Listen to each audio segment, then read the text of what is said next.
Live from the North Park Lounge, Richland, and the Hilltop Event Center, this is Steel City Sunday. Welcome to our show, 3 hours of live pregame coverage. It's week 2 of the NFL. I'm John Phillips. Bill Akins right alongside of me. How you doing this morning, Bill? I'm doing good, John. All right. It's exciting to be here for our second show. I'm pretty certain we're going to sound a lot better, at least me. Which I don't know if that's an actual positive, but hey, we struggled through some things last week. We're now on to a new week, and I think we've got things worked out. So we're excited to have the show for you today. Lots of can't hear you, John. Can't hear me at all. Unbelievable. Let's try this. We're going to just take that off. We'll see if that works. Nothing. No audio from me. How does this even happen? I've got audio. I'm muted.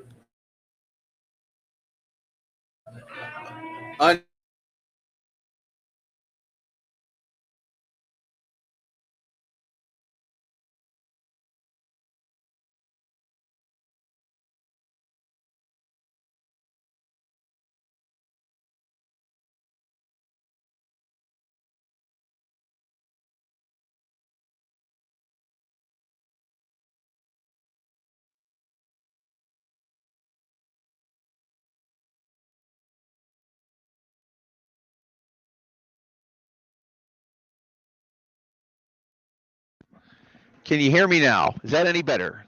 I cannot hear myself, but that's okay. That's going to be a problem when I want to actually listen to people.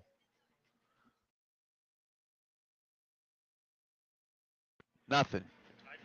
You got me now. Okay.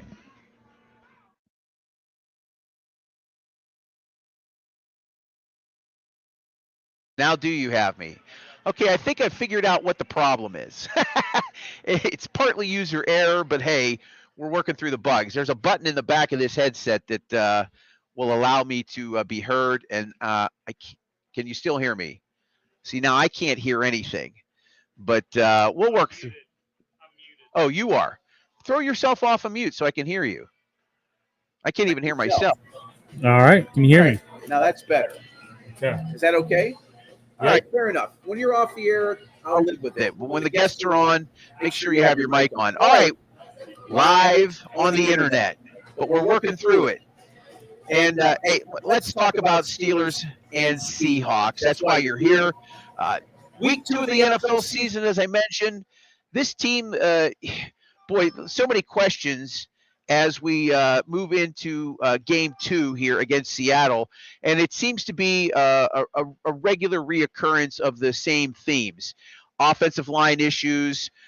We've got a defensive run that is like a sieve. They just allow people to just bludgeon them on their ground attack. We'll see how Seattle does against our run defense today. But I think the real enigma in all of this is definitely Broderick Jones. I don't think it goes without saying that last week, giving up 3 sacks, 4 of the total, he gave up 3. Protecting Aaron Rodgers is going to be everything. And we saw what happened when Rodgers was protected, Bill. I mean, he was able to have plenty of time to throw the football. He looked extremely good last week. 4 touchdown passes. He hasn't done that in a game since I think it was 2018 or 16. It's been a while for Aaron Rodgers. And he just looked really, really good when he had time to throw the football.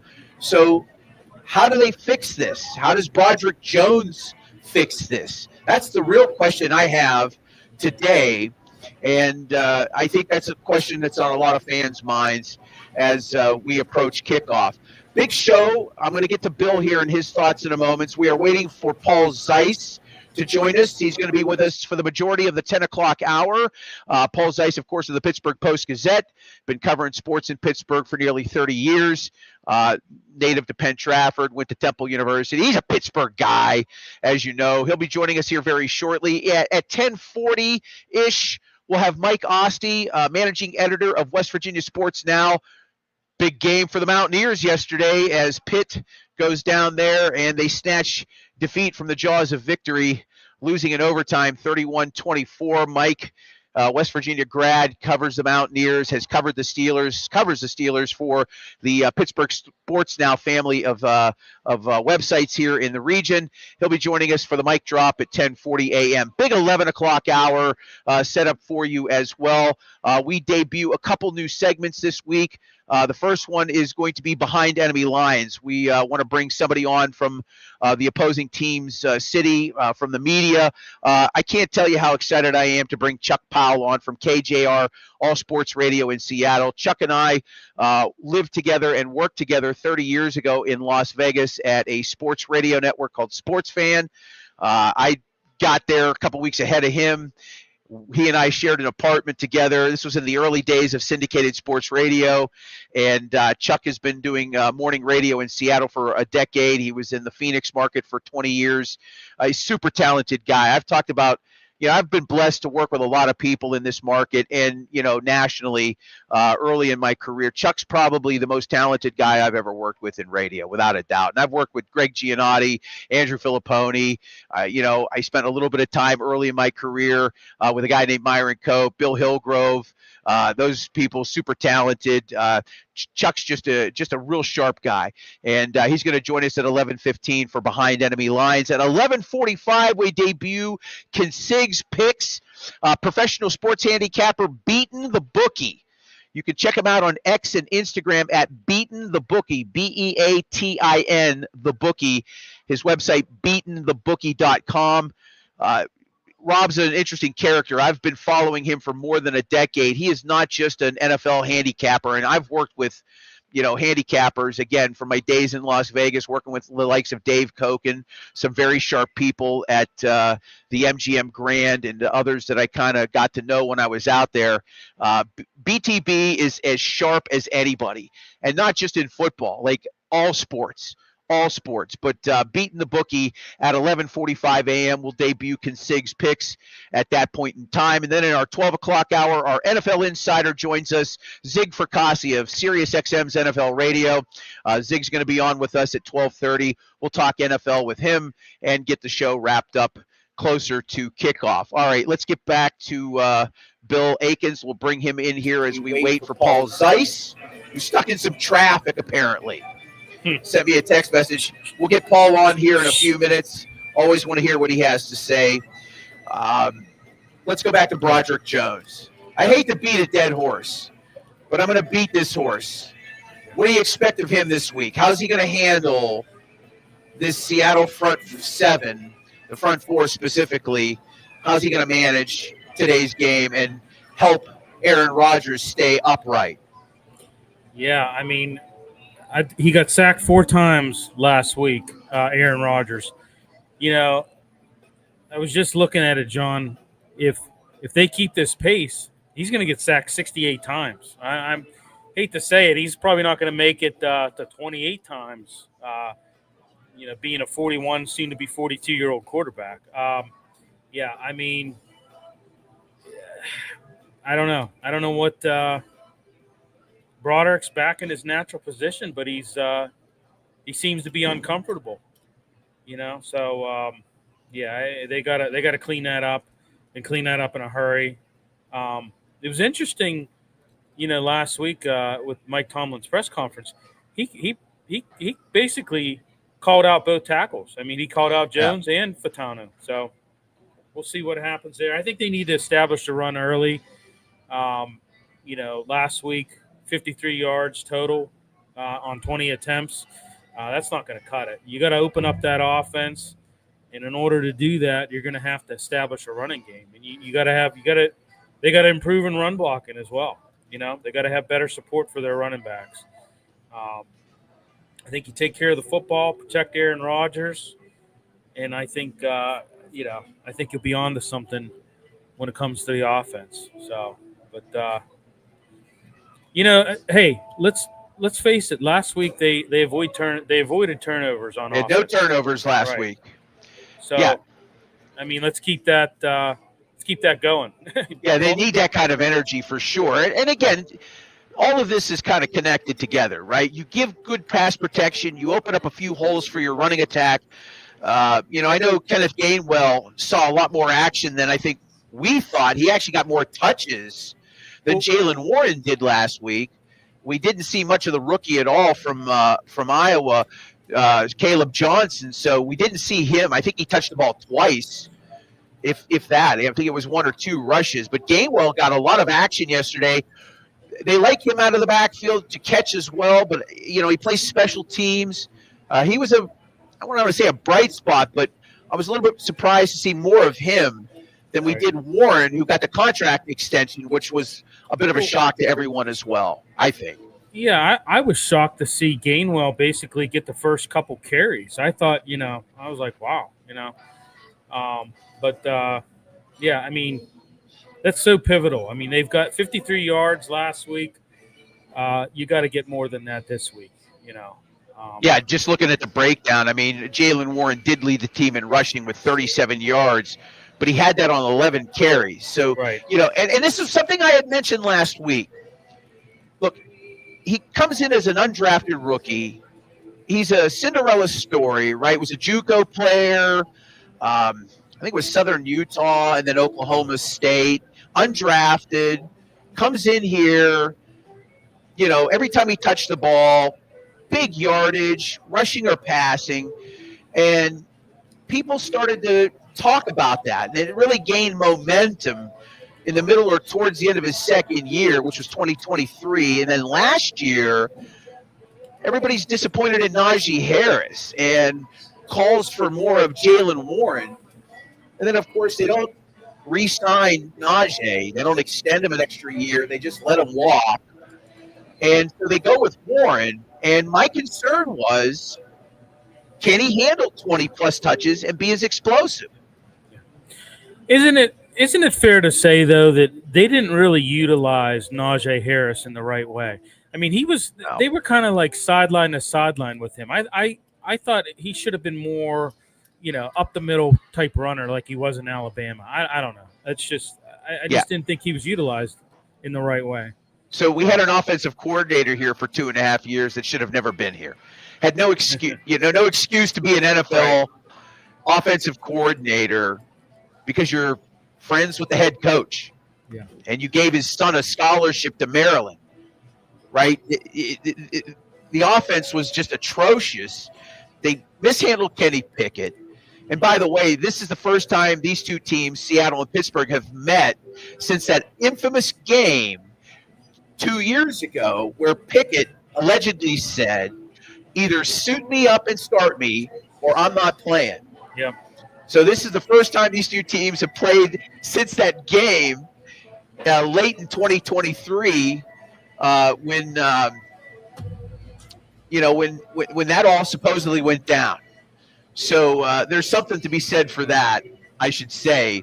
But, yeah, Jalen Warren, I think a lot of things have been mishandled. I think last year with Art Smith in his first year as offensive coordinator, more run heavy, less passing to the outside. They had they had Justin Fields. They were playing kid gloves with him as well. I mean, it's the National Football League. You can't be kid gloves with your offense.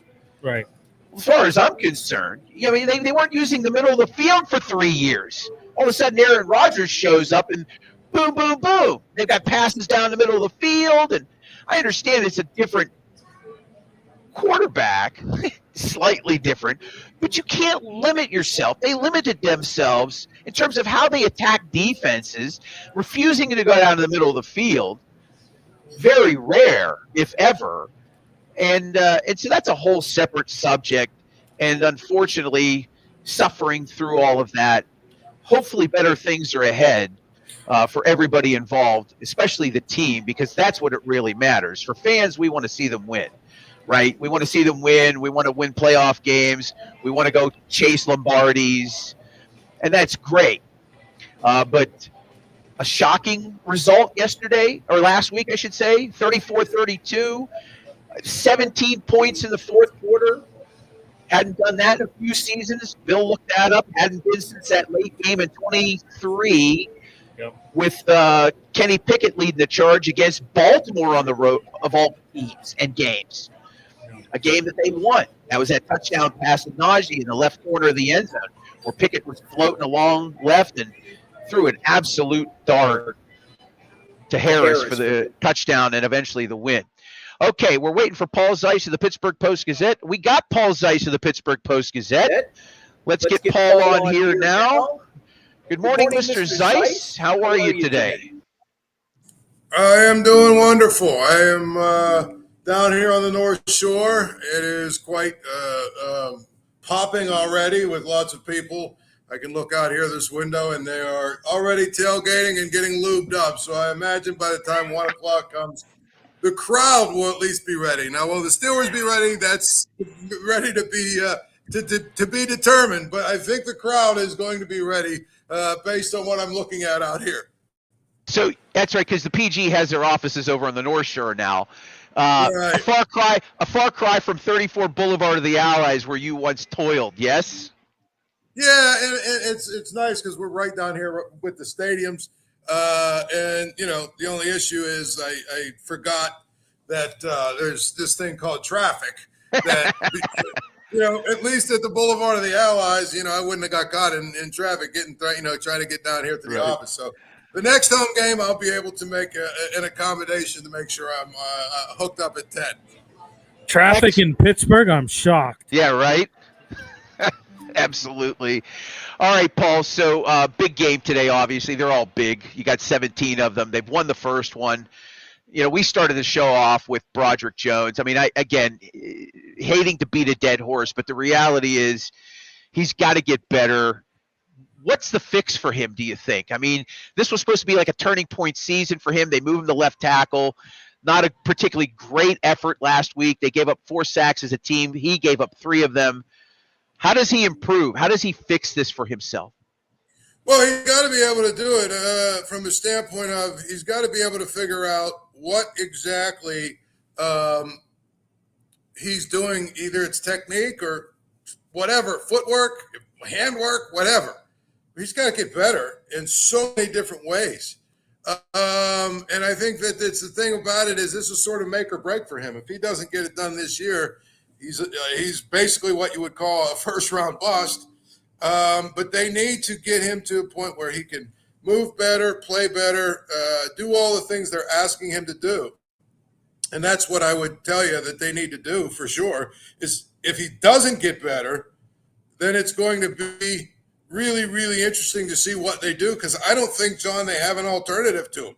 I think what they have to do is basically just ride the storm and hope that, you know, now that he's on the left side and all that other stuff, that he is able to do the things they're asking him to do and get better because it's his more natural position.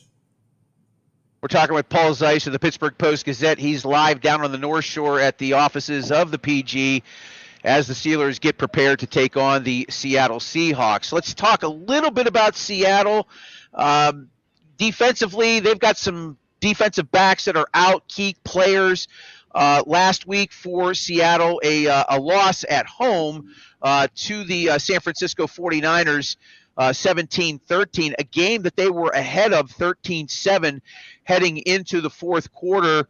I guess, you know, we let's talk Sam Darnold to begin with. You know, their starting quarterback, he's last week, I think he was like maybe 150, 160 yards passing, comes over from Minnesota. How does he attack? What do you expect from him this week against this defense? I mean, I think obviously we'll get into the rushing component of all of this. That's probably where we should have started. But let's get with Darnold to begin with and just talk about him for a moment, if you don't mind. I think Sam Darnold is the ultimate quarterback that eventually gets coaches fired. And that's where I would put him, because I think that he's a guy that's got obviously some really good physical tools, John. I mean, he's obviously very big. He's a big, strong guy that, you know, has a really big arm. He's actually not terribly unathletic. He moves well. And so, when, you know, you see his physical tools, and I'm sure there's a lot of coaches that think, oh, I could fix him, right? And then he gets there, and there's something missing up here, John, up in between his ears. There's something missing. He freezes up at the worst times. He makes some really god-awful decisions. And so, if you look at the way that the Seahawks are going to have to win with him, it's going to be by trying to sort of minimize how many big plays he's got to make, and that means, run the football. I know they've got a couple of running backs that are pretty good. It means playing a little bit more controlled on offense, maybe than they want to. Quite frankly, I don't know why you go from Geno Smith to him, to be honest. I'm not sure what the attraction there is. If you ask, I'd take Geno Smith 100 times out of 100. Just like if I'm the Vikings, I'd probably take J.J. McCarthy 100 times out of 100, and I've only seen the kid play one game. I'm just not that big of a Sam Darnold fan. The more that I watch him, the more I'm convinced that he's the kind of guy that really is going to get coaches fired, because all of them think they can pull some sort of magic out of him that just isn't there. Yeah, he was 16 of 23 last week for 150 yards, did not throw a touchdown, did not throw a pick in that loss. Zach Charbonneau and then Kenneth Walker, you mentioned the running attack. Let's get to this here. The last 6 games the Steelers have had defensively have been atrocious. They cannot stop the run. Fairly evident last week when maybe slightly above average rushing attack that the Jets featured exposed them for over 180 yards on the ground. Charbonneau, 47 yards rushing last week on 12 attempts. Kenneth Walker had 20 yards on 10 carries, playing against a pretty good stout defense from the San Francisco 49ers. They're probably going to run the football. You talk about how you got to, hopefully manage Sam Darnold and let him not hurt you per se. I would expect Seattle to just keep ground and pound until they cannot, until the Steelers prove that they can't stop them, I would think. I think based on last week alone, I think we should already give the MVP trophy for the Steelers to Derek Harmon, because I'm not sure how they could be that bad up front without him, honestly. And, part of it, too, is I think their inside linebackers, I think, are probably suited a little bit better to be in coverage and be, a little bit more of those kind of guys that make plays out in space. But in terms of, coming up and smacking some in the mouth, I don't know either one of those guys is that. You kind of need one of them, to be your inside linebacker. They've got to figure out, honestly, quickly, and I mean quickly, they've got to figure out how to win at the point of attack. And that's the biggest thing to me. They've got to figure out those inside 5 guys. And obviously, Cam Hayward playing better will help, and, maybe another week of practice and all this other stuff. He'll get back into the flow of it and all that. But my point is, I thought that last week one of the biggest mismatches, honestly, was the offensive line of the Jets versus the interior of the front 7 of the Steelers. Those 5 guys in the interior. I thought they got their ass kicked, and that was a big part of the problem. Now, will they make some adjustments? Probably. And I expect them to try and make it a little bit harder on the Seahawks to run the football than it was on the Jets. And, then it comes down to, can Sam Darnold make enough plays to make it hurt? I know if I'm the Steelers, I'm taking my chances with, we're going to do everything we can do to make sure they don't run the ball up and down the field. Fair enough. All right, we are live here from the North Park Lounge, Richland, and the Hilltop Event Center. This is Steel City Sunday on YouTube, Facebook, Instagram, and X. John Phillips, Paul Zeiss of the Pittsburgh Post-Gazette. This portion of today's show brought to you by Arch Masonry and Restoration. Arch Masonry and Restoration is hiring here in the Pittsburgh area. We seek professional craftsmen who have experience in brick and block work, concrete finishers, and labor help. If you don't have experience, there's no problem there. You can learn on the job with advanced programs and classes that can jumpstart your career in the building trades. To learn more about Arch Masonry and Restoration, call them at 412-564-5733 or visit their website at archmasonryinc.com. I'm going to bring Bill Akins in here alongside Paul. Bill, you've watched this team enough. You talked a little bit about that interior defensive portion of the Steelers that got beat up last week. I'm more worried about maybe the inside linebackers. I don't know about you. You know, there's got to be a concerted effort from everybody. But last week I didn't see a whole lot from Peyton Willis and Patrick Queen. Mm-mm. Well, and I agree with Paul. They're more of coverage linebackers, and I mean they're not run stoppers.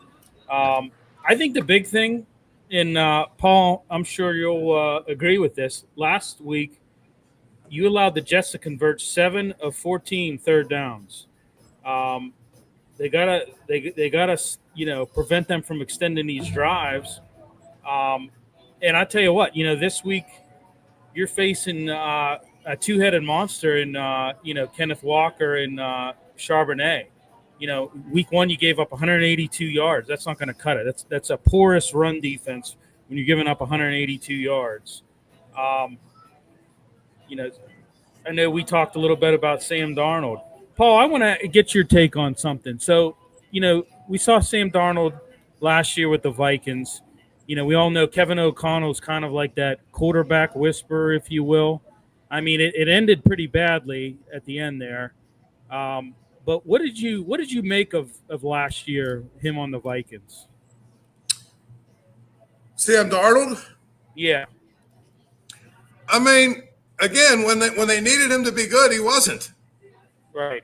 He was good until they needed him to be really, really good, and he wasn't. The last game of the year, the year they had a chance to win the division, he was terrible. In the playoffs, he was terrible. And that's kind of who he is, I think. He's probably a guy who physically has all the tools and gifts and everything else. And then all of a sudden, you know what? When it comes down to crunch time, he just doesn't get it done. Yeah, I mean, I agree. I mean, he's, like I said, he showed some a little bit of signs of brilliance last year on the Vikings. But then again, like I said, Kevin O'Connell, very good. I think Kevin O'Connell kind of simplifies offenses and kind of makes it easy for quarterbacks. And, I think that's kind of why he was able to, do. And like I said, it ended pretty badly for him last year, as we know. But he showed a little bit of brilliance last year. But I don't know. It's a different scenario now that he's on the Seahawks. And, last week, hit a little bit of a difficult week last week. Well, yeah. I mean, San Francisco is definitely one of the top teams in the NFC. They'll look to contend again this year. The Steelers look really good passing the ball last week, Paul. They're getting a break, I think, this week. Devon Witherspoon is out. He's a pretty good corner for Seattle. How do they exploit that? Well, I mean, I don't know that they necessarily have to, do a whole lot to exploit it. I mean, if he's out, he's out. I think the big thing that we saw last week is that Calvin Austin, picked up the slack as the second guy behind DK Metcalf. I think, every week you play, DK Metcalf is probably going to make plays. So now at this point is, what are you going to do as a team to make sure, or as an offense, to make sure that he gets the most touches, that he's able to go out and, make those plays. But the passing game will only work if you get something like you got last week from Calvin Austin. I think they also need to get Jonnu Smith a little bit more involved.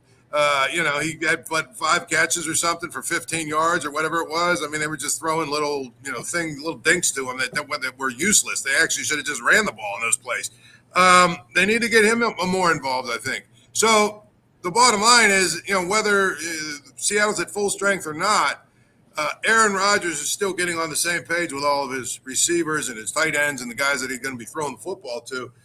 They just need to continue to run their offense in a way that, Aaron Rodgers gets to the line of scrimmage, sees what's happening, sees where the mismatch is, and that's where he delivers the ball. That's why you have a guy like him, an All-American, and an all-pro guy. I'm still in Pitt, West Virginia mode. An all-pro guy that has won Super Bowl and won MVPs and stuff. I mean, that's what he's going to do. So to me, I think it's just more of they have to continue to try and develop their passing game. And just that means developing chemistry between him and his receivers. Yeah, and certainly, you mentioned Calvin Austin. He ended up with 4 receptions for 70 yards. Ben Skoranek, just 1 catch, but it was for a touchdown. Jalen Warren, a couple catches out of the backfield. He had a touchdown reception as well. Yeah, you mentioned Jonnu Smith. He actually led the team in receptions last week with 5. So, and it looked fairly balanced as you look at the stats. I mean, and like you mentioned, you have a guy like Aaron Rodgers who's a cut of a different jib, right? I mean, at least 4 MVPs. He's won a Super Bowl, obviously. He's a future Hall of Famer, one of the great quarterbacks of all time.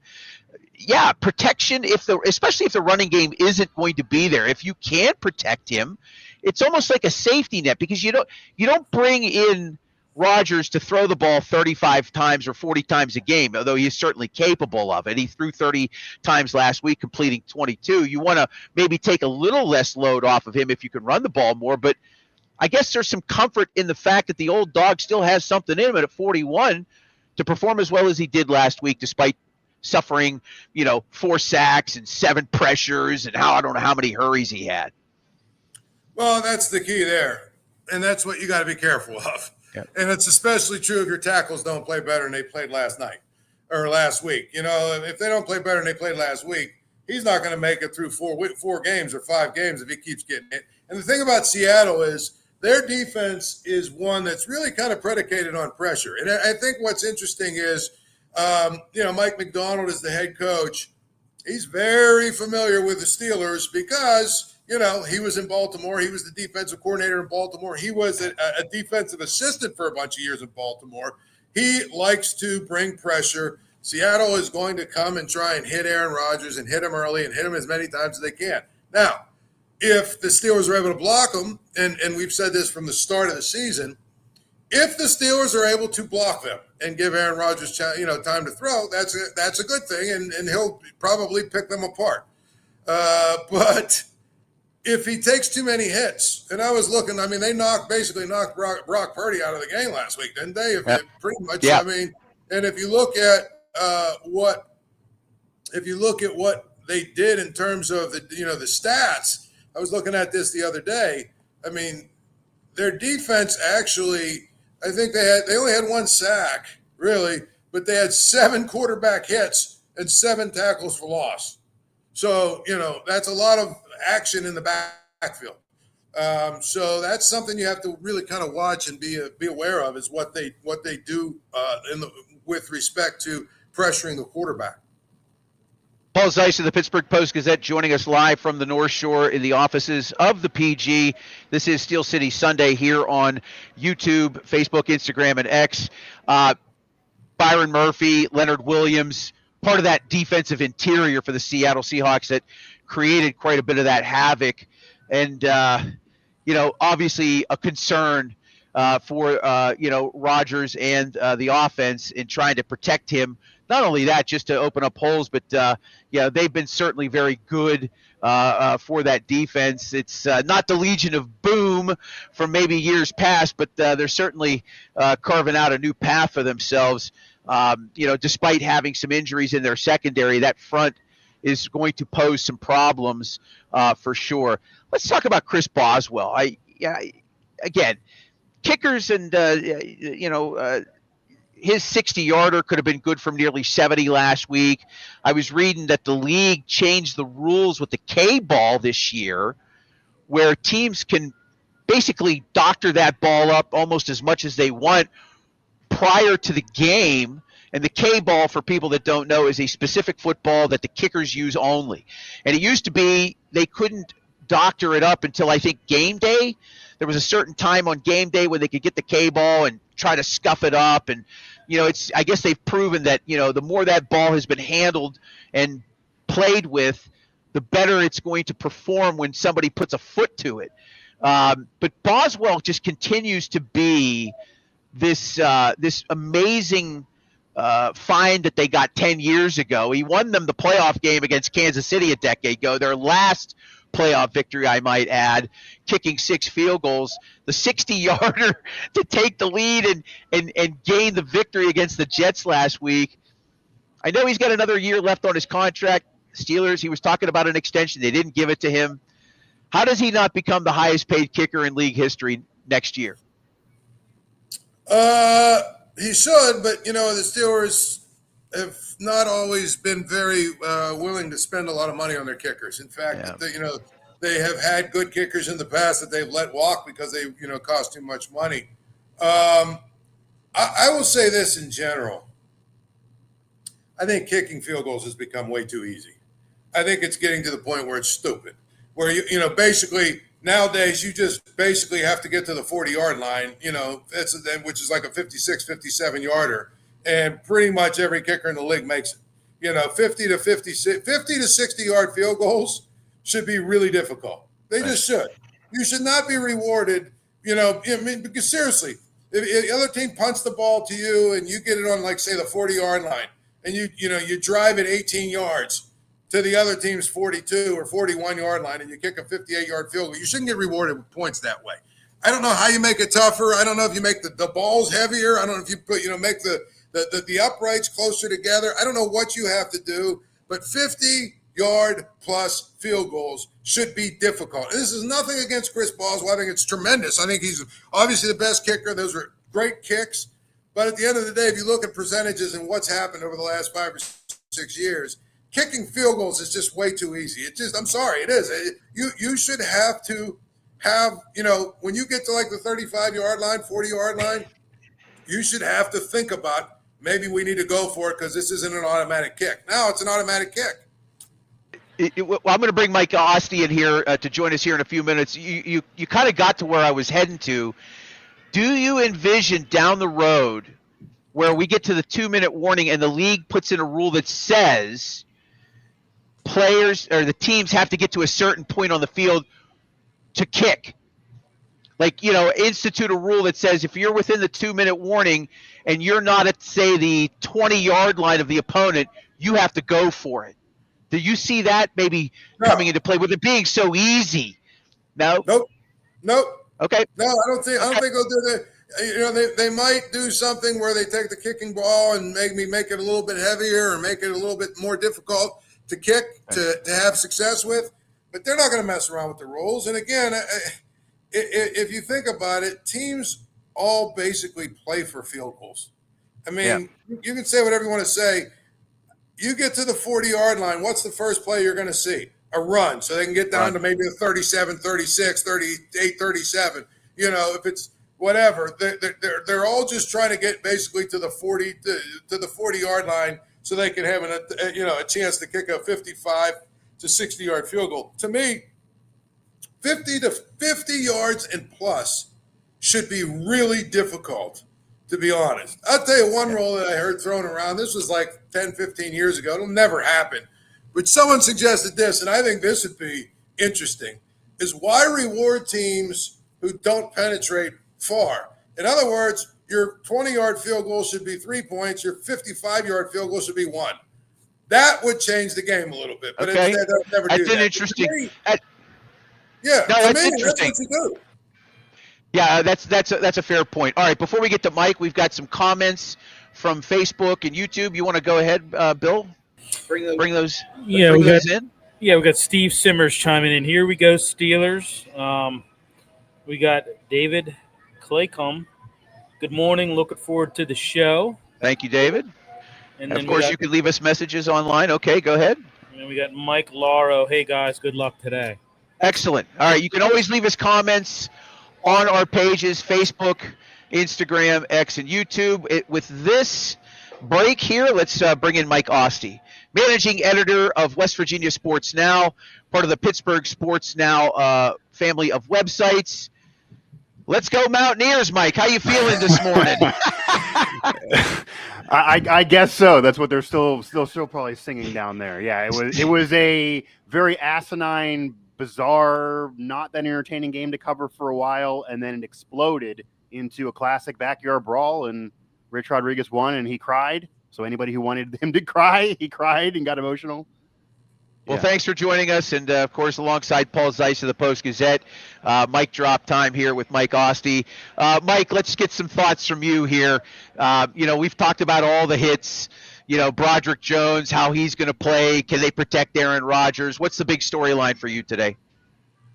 I think the big storyline most games this year is protecting Aaron Rodgers. And what I really want to see is if the Steelers' defense, even more than the offense, can answer last week. I figured Aaron Rodgers would provide an upgrade for the Steelers, provide an upgrade for the Steelers' offense. And if he can stay upright, as you're mentioning, that the Steelers' offense would be able to eventually click. And I heard Paul talking about one of the reasons why you have him, and he's a 4-time MVP, is his intelligence. There was a play against the Jets that the broadcast was even behind, where he kind of overthrew a receiver, I think Austin, and then they realized, no, he did it because he knew he had a free play because he knew a penalty was coming. He was smarter than everybody else, including the broadcasters.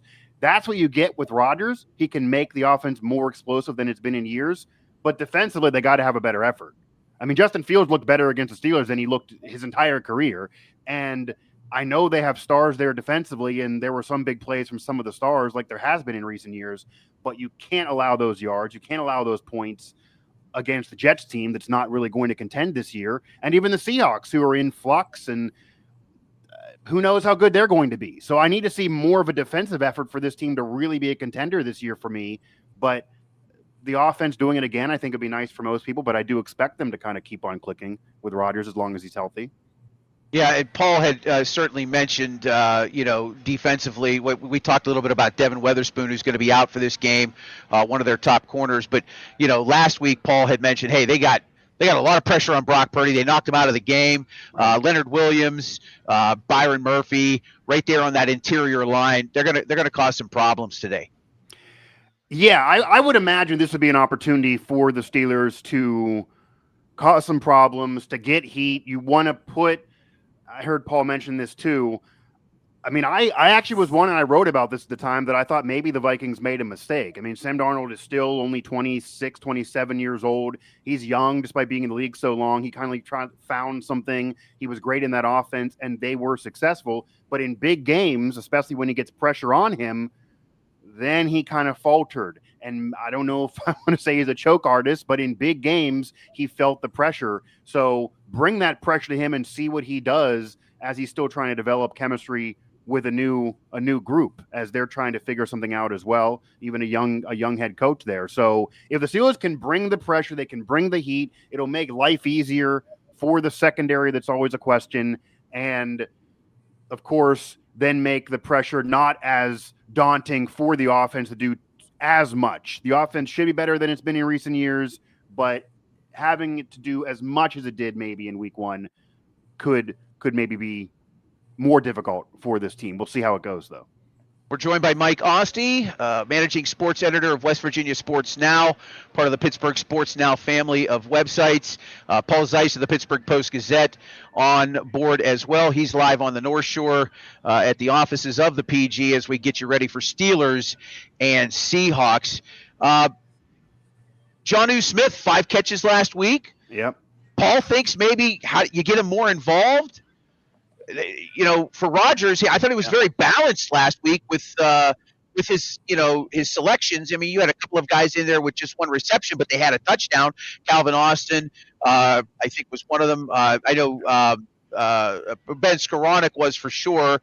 Austin had 4 catches, excuse me. Jalen Warren, a couple out of the backfield. He caught a touchdown pass. Can he be any more balanced with his receiving core? Do you expect maybe more of Jonnu Smith? Will we see more of Pat Freiermuth, who only ended up catching, I think, he caught 3 passes last week as well. I would definitely like to see more of Jonnu Smith, and I wrote about this at the time. He was a very underrated part of that trade. I know Minka's contract and his demands, et cetera, were part of that, and he's been declining in recent years. But if it's just a Minka for Ramsey swap at their ages, you could debate it. When you add in Jonnu Smith, who was a successful tight end, a successful pass-catching tight end, had about 800 some yards last year with Jacksonville or with Miami. That really makes it a difference maker. And he could be that difference maker. You could run 2 tight end sets. I would like to see Freiermuth more involved as well, but Jonnu Smith can push him. He is a pass-catching tight end. I'm not surprised by his production. I would like to see even more. Those tight ends can be security blankets for an older quarterback who maybe can't be as mobile as maybe he was in his older years or his younger years, and I wouldn't even be surprised if he pushes Freiermuth. I mean, Jonnu Smith could emerge at the end of the year with more yards and more touchdowns and more receptions than Freiermuth. Freiermuth maybe has some pressure now to produce when given the opportunity, but if he doesn't, then Jonnu Smith certainly can handle it. I see no reason why Jonnu Smith could not handle the load if given more of an opportunity, could not do what he did in week 1 again. I do think Freiermuth can be a great pass-catching tight end as well, but having both of them is a great advantage for Rodgers and the Steelers, and Jonnu Smith could certainly end up becoming a very underrated part of that trade that was a major trade for the Steelers in the offseason. I know you got a busy schedule. I want to get to you here real quick on a prediction before we let you go. I appreciate you coming on board. No problem. Thoughts on today's game? What do you think happens? What do you think the results are? Yeah, so I thought the Steelers were going to kind of dominate the Jets, and of course it was a close game. They could have went the other way for a while. I do think Pittsburgh wins this game. I think the Seahawks are still trying to kind of figure things out. I don't know exactly how good they're going to be this year. We'll try to figure that out. I do hear the buzzing. Is that what Paul is buzzing about? There's a fire alarm going off or something. You're going to have to take me out for a minute. I'll see what's going on here. That's fine. It's okay, yeah. I was gonna say I'm trying to power through. I hear the fire alarm. I got a graphic in front of me, but I'm powering through nonetheless. Yeah. I can see the headline now. Nonetheless, I think the Steelers should win the game, but I wouldn't be surprised if it's similar to last week, where it's not going to be this dominating performance where they win by multiple scores. It's still hard to say how good Seattle's going to be this year, but I do think this is another winnable game for Pittsburgh, and a game they got to take advantage of and get these early season victories in these winnable games before they really get into divisional matchups where then they get really important. But I said before the year, I think I told both of you guys, put it out there on social and even on this show before the season, that I expect the Steelers to be a playoff team. I expect them to win 10 games, do what they kind of been doing. I don't know if I expect them to win a title yet with Rodgers or be a championship contender. I'm not sold there. I'm not really sold on the defense yet. I got to see more. But I think it's on the board to be a playoff team and then win a playoff game and actually have a chance to win that playoff game. Because as you guys know, the recent years, even when they would crawl in, it was a guarantee they weren't going to win that playoff game. I think now they have a chance, if Rodgers stays healthy, to be on the board and win that playoff game. But this is another one I expect them to win, but they got to show something, especially defensively, against the team. They should be able to impress overall and put up a solid defensive effort. Excellent. Mike Oste, the mic drop, managing editor of West Virginia Sports Now, part of the Pittsburgh Sports Now family. Mike, I appreciate your time. Thank you, buddy. Yeah, I appreciate it, guys, and I'm going to have some post-game coverage, I'm sure, about the Steelers on Yardbarker and other places, so look for it there. I did write about my thoughts on the Steelers defense after the game last week, so great talking to you guys. We'll see how the game goes. I'm sure there'll be some wrinkle in it that it won't go exactly as planned, and you did, at least I know from last week, I'm sure all the listeners appreciate that I didn't hear any background music during this. This is I didn't have to power through that, so I appreciate that correction. I just don't show up at 10 o'clock and make this happen, pal. I know. We got Billy. It was about 10 to 10, and we finally were like, okay, I think we're going to be okay. But it sounds better. Yeah, you can actually hear me, right? Oh, 100%. 100%. You sound fantastic. Paul sounds fantastic. I can hear myself without a loud music in the background besides maybe the fire alarm for a second. And I didn't get much sleep because I got home maybe at 3 a.m. after the Vector brawl. But I'm here for you nonetheless. You're the man.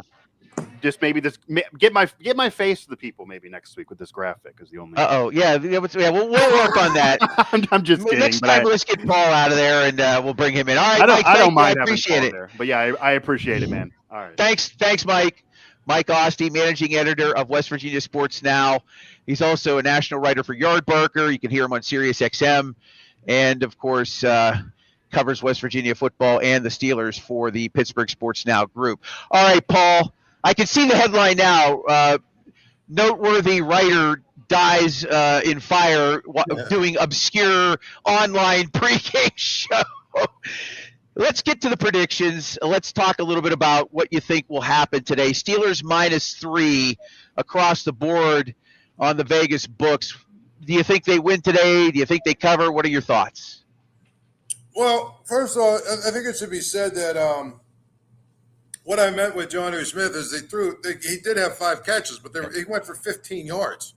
He averaged 3 yards a catch. Yeah. My point is they can use him better than that. I'd rather see him have 3 catches for 24 yards or something where he's, actually having an impact on the game. So, I mean, that's my point about him is I don't know that I think they just tried to get him involved any way they could and really didn't do a very good job of figuring out the best way to do it. So I feel like that's the thing that they have to do a little different. Now, predictions, the Seahawks defense is really good. I think the Seahawks defense is going to give fits to the Steelers offense.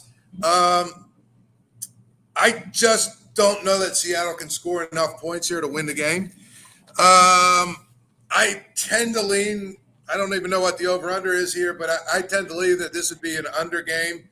I could see it being a lower scoring game than last week, a close game. What's the line? 3? Is there a 3.5? It's 3 and 40.5. That's on FanDuel. I'm looking at BetMGM right now as well to pull this up. Everything across the board is 3 and 40.5 right now. That total actually opened up at 40, so it has ticked up just a little bit. Line has pretty much stayed solid at 3. Actually, I'm now seeing Steelers minus 3.5. According to BetMGM. So that line's moving up a little bit. Maybe some Vegas money's coming in to push the Steelers a little bit there. So minus 3.5, I probably bet Seattle. Yeah. Minus 3, I probably don't bet because I think it's going to be a push unless I buy the hook and get it to 2.5. 2.5. I think the Steelers win by a field goal is what I think. And so to me, if it's 3.5, I probably bet Seattle. If it's 2.5, I bet the Steelers. If it's 3, I don't waste my time because I think it's going to be a push. Before I let you go, I just want to piggyback on something you were saying. Scheme-wise, Art Smith really did a nice job with those, 2 and 3 receivers, getting them into just amazing spots where they were just wide open. Nobody was around them. You talk about Jonnu Smith. They were throwing a lot of short passes to him right at the line of scrimmage, right just past the line.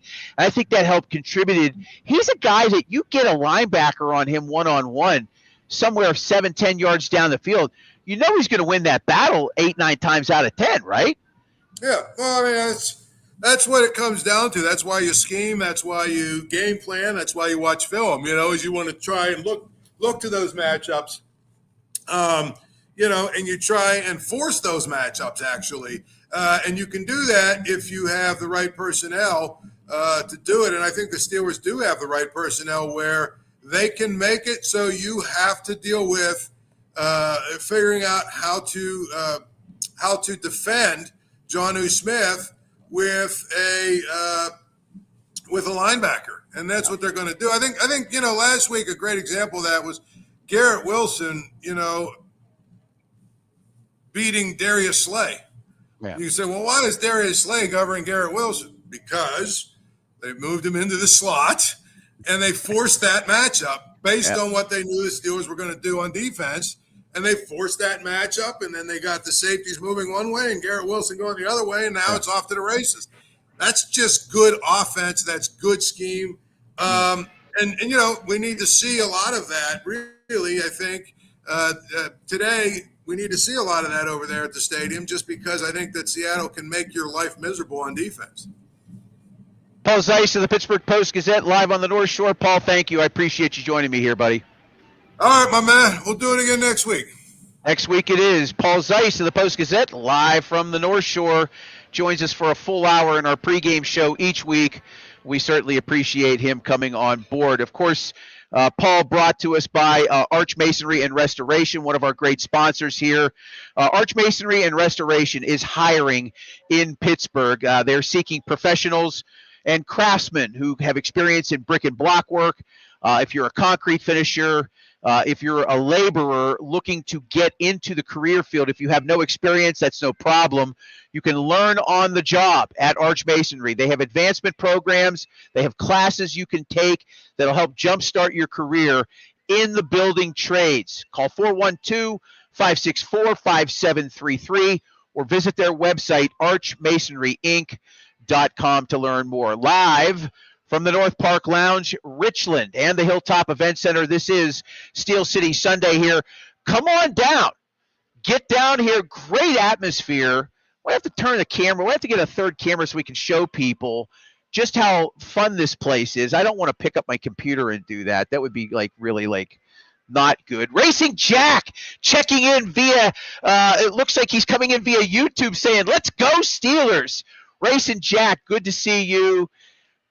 If you like motorsports, if you like motorcycles, if you like that kind of stuff, go check out Racing Jack and CycleDrag.com. That's Jack Corpella, who used to work for WWE, spent some time at the Fan with me. He's got his own YouTube channel. He's got like 1.6 million followers on Facebook. He's got a ton of people following him on his YouTube channel, CycleDrag.com. We'll give him a little shout out because Jack has always got your back. Just remember that.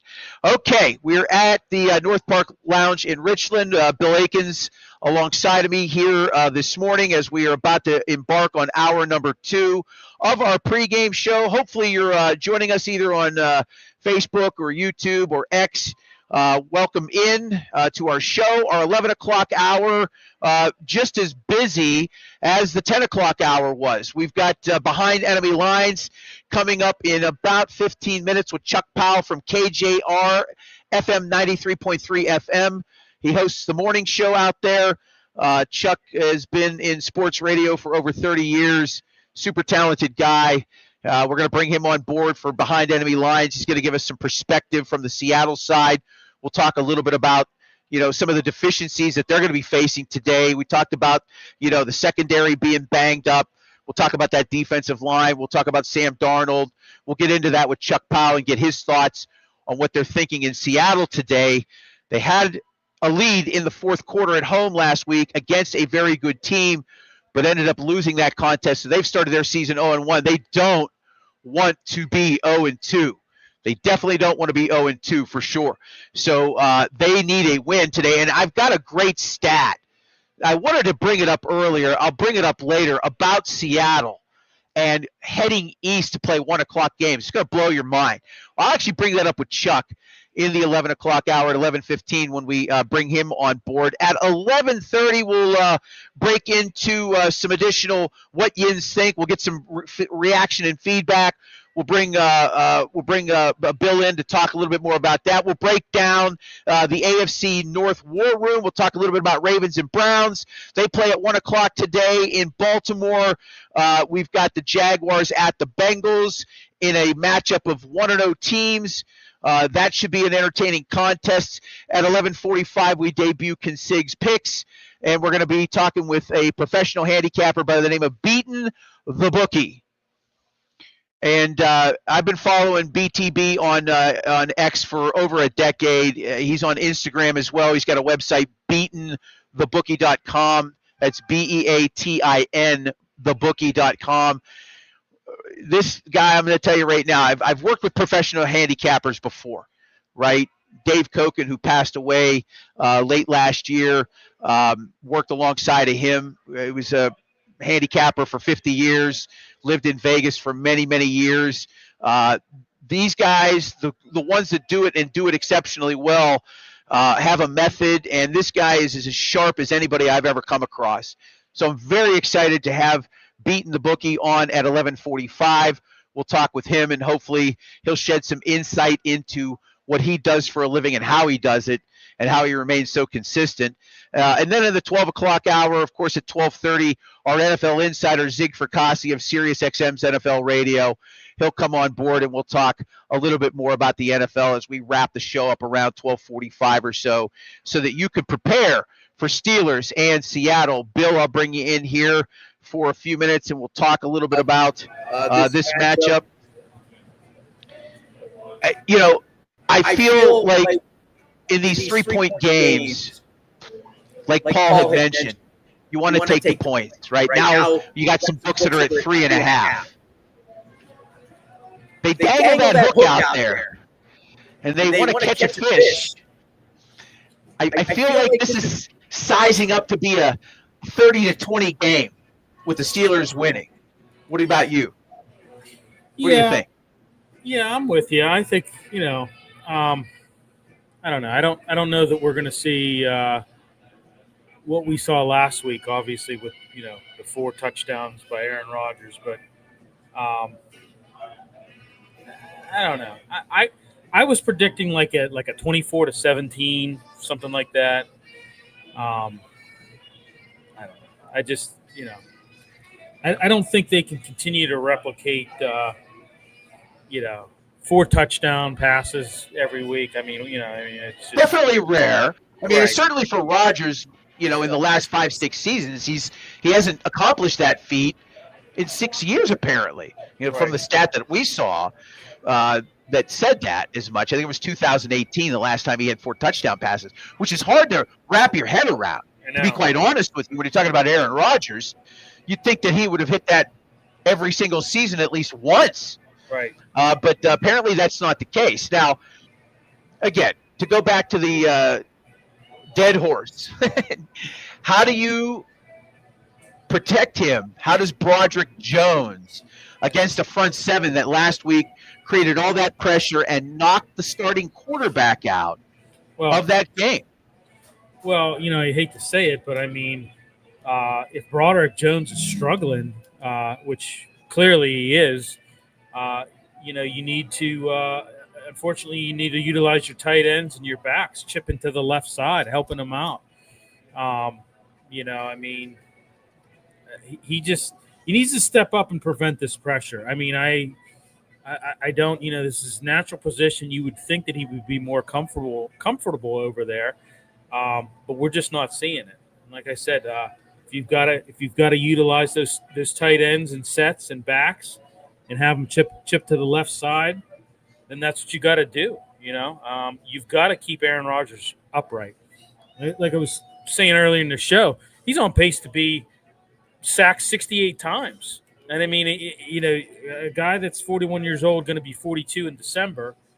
Quarterback, you can't, and he was hit 7 times last week. You cannot have that. And Mike Tomlin alluded to that in his press conference this week. He said, "Listen, that's something that we need to clean up. We can't afford our quarterback to be taking hits like that." And I don't know. I don't know what it's going to take, but Broderick's he's got to step up. He's got to have a better performance this week, for sure. Yeah, for sure. Absolutely. I just think offensively, in terms of running the football as well, I mean, you can't run for 53 yards and expect Rodgers to carry you every single week. I mean, I think he would, he's capable of doing it at times. I mean, even at 41, you just can't expect him to, go 22 of 30 every week for 4 touchdowns. It's not sustainable. They need to develop a running game while also trying to protect him when he is dropping back. You need to be able to you need to be able to run to set up the pass instead of passing to set up the run. And hey, they've got a challenge this week too. I mean, that front for the Seahawks, you got Leonard Williams, Jaron Reed, Boy Moff. I mean, those guys are pretty. They got a challenge this week. So. Yeah, they do have a challenge for sure. It may be a little bit lower scoring game. I mean, this defense is definitely a little bit better than the one the Jets had. Certainly going to play a factor in all of that. This could be a little bit lower scoring game. I have some friends that are telling me they think it's going to go over 40.5 points. I think a lot of people are probably going to be jumping on that, thinking that they're going to see some sort of repeat performance without maybe knowing too much about Seattle. But the Seahawks were 10-7 last year. They did miss the playoffs, but they were 10-7. Now that was with Geno Smith, and Paul alluded to that in the pregame earlier. How do you let that guy go? Right. They did.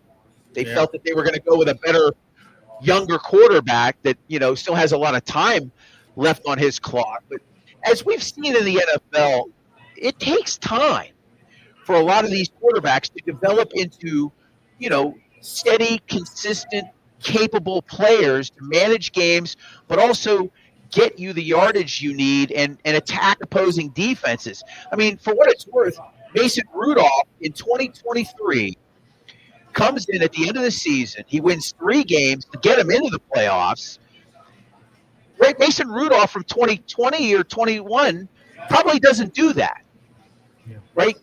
He's 6-7 years in the league at that point. He's seen defenses. He's seen some playing time. He was able to come in and help them win 3 key games at the end of the season. They got some help, and they were able to get into the playoffs. Now, they ran into a buzzsaw in Buffalo, but it takes quarterbacks time. You know, the rare ones, the generational ones, they just get it, right? We see that with Patrick Mahomes right now. You're seeing that with Justin Fields. I'm sorry.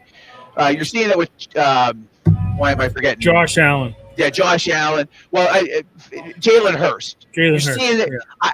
I think he's a generational talent.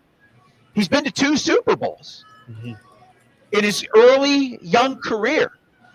He's the kind of quarterback that can have a 15-year career and get back to that big game a couple more times, right? Generational, if you will. He may not be a Hall of Famer, but he's certainly showing that early on in his career. And then you've got the rest of the pack that are just trying to figure it out. The speed of the game itself is faster than anything they've ever seen. Even if you're playing at the SEC level or Big Ten level or one of the P4 schools, when you make that jump to the NFL, it's a completely different speed. And it just takes time. And especially if you're a quarterback, it's going to take you time to adjust to all of that, reading defenses, the changes that they're making at the line of scrimmage. You see how quickly the adjustments are made. And you have 3 seconds, if you're lucky, to throw a football. That's the other component. If you get more than 3 seconds, you get 3.5 seconds, that's an eternity. That's a lot of time. That's one of 2 things. It's a combination of pass protection, but also the defense coverage, right? If you're in that pocket for 3.5, 4 seconds, it's a combination of usually those 2 things. You're getting great coverage downfield that's forcing you to look more at your 2, 3, and 4 targets while you're also getting some protection.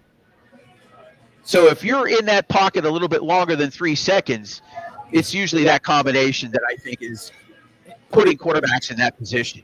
Yeah, and last week Sam Darnold averaged 2.39 seconds with his time to throw. So, you know, he's under 3. So yeah, and so there you go. He was getting pressure, and that's going to happen in most cases in the NFL, right? The offenses know where the ball are going, but it's almost like the defenses, they're so good, right? The players, some of those players are just so good at reading even a check down at the line.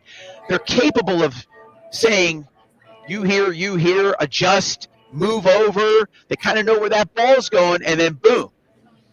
And that's being really good at your craft, right? Instinct is one thing. In today's NFL, it's more than that, right? 40 years ago, instinct probably got you a lot further, right? Game was at a different speed. Players were not as big, not as fast. Natural talent and raw ability was probably more of a factor in a player being better than most. Nowadays, everybody's athletic. Everybody's in great shape. Everybody's got a nutritional specialist. They're eating the right diet. They're training. They're in a gym, right? They're all fast. It's those extra intangibles of watching tape, understanding film, working with the coordinators. Those things are all very important. Okay, with that in mind, I've got to read this quick text message here.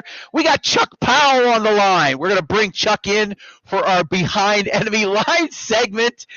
Chuck is a morning show host at KJR in Seattle, and unfortunately 30 years ago he had to live with me in Las Vegas, Nevada. Chuck, how are you? How you doing this morning in beautiful the Pacific Northwest? How gorgeous is it this morning up there? Well, it's beautiful, but this is the power of being a morning talk show host in Seattle, Washington, is I get up every day before the sun rises. So the sun does not rise without me in Seattle. And so I don't know. I thought I was going to have more lighting for you here, John, but it's kind of mood lighting. I think it is.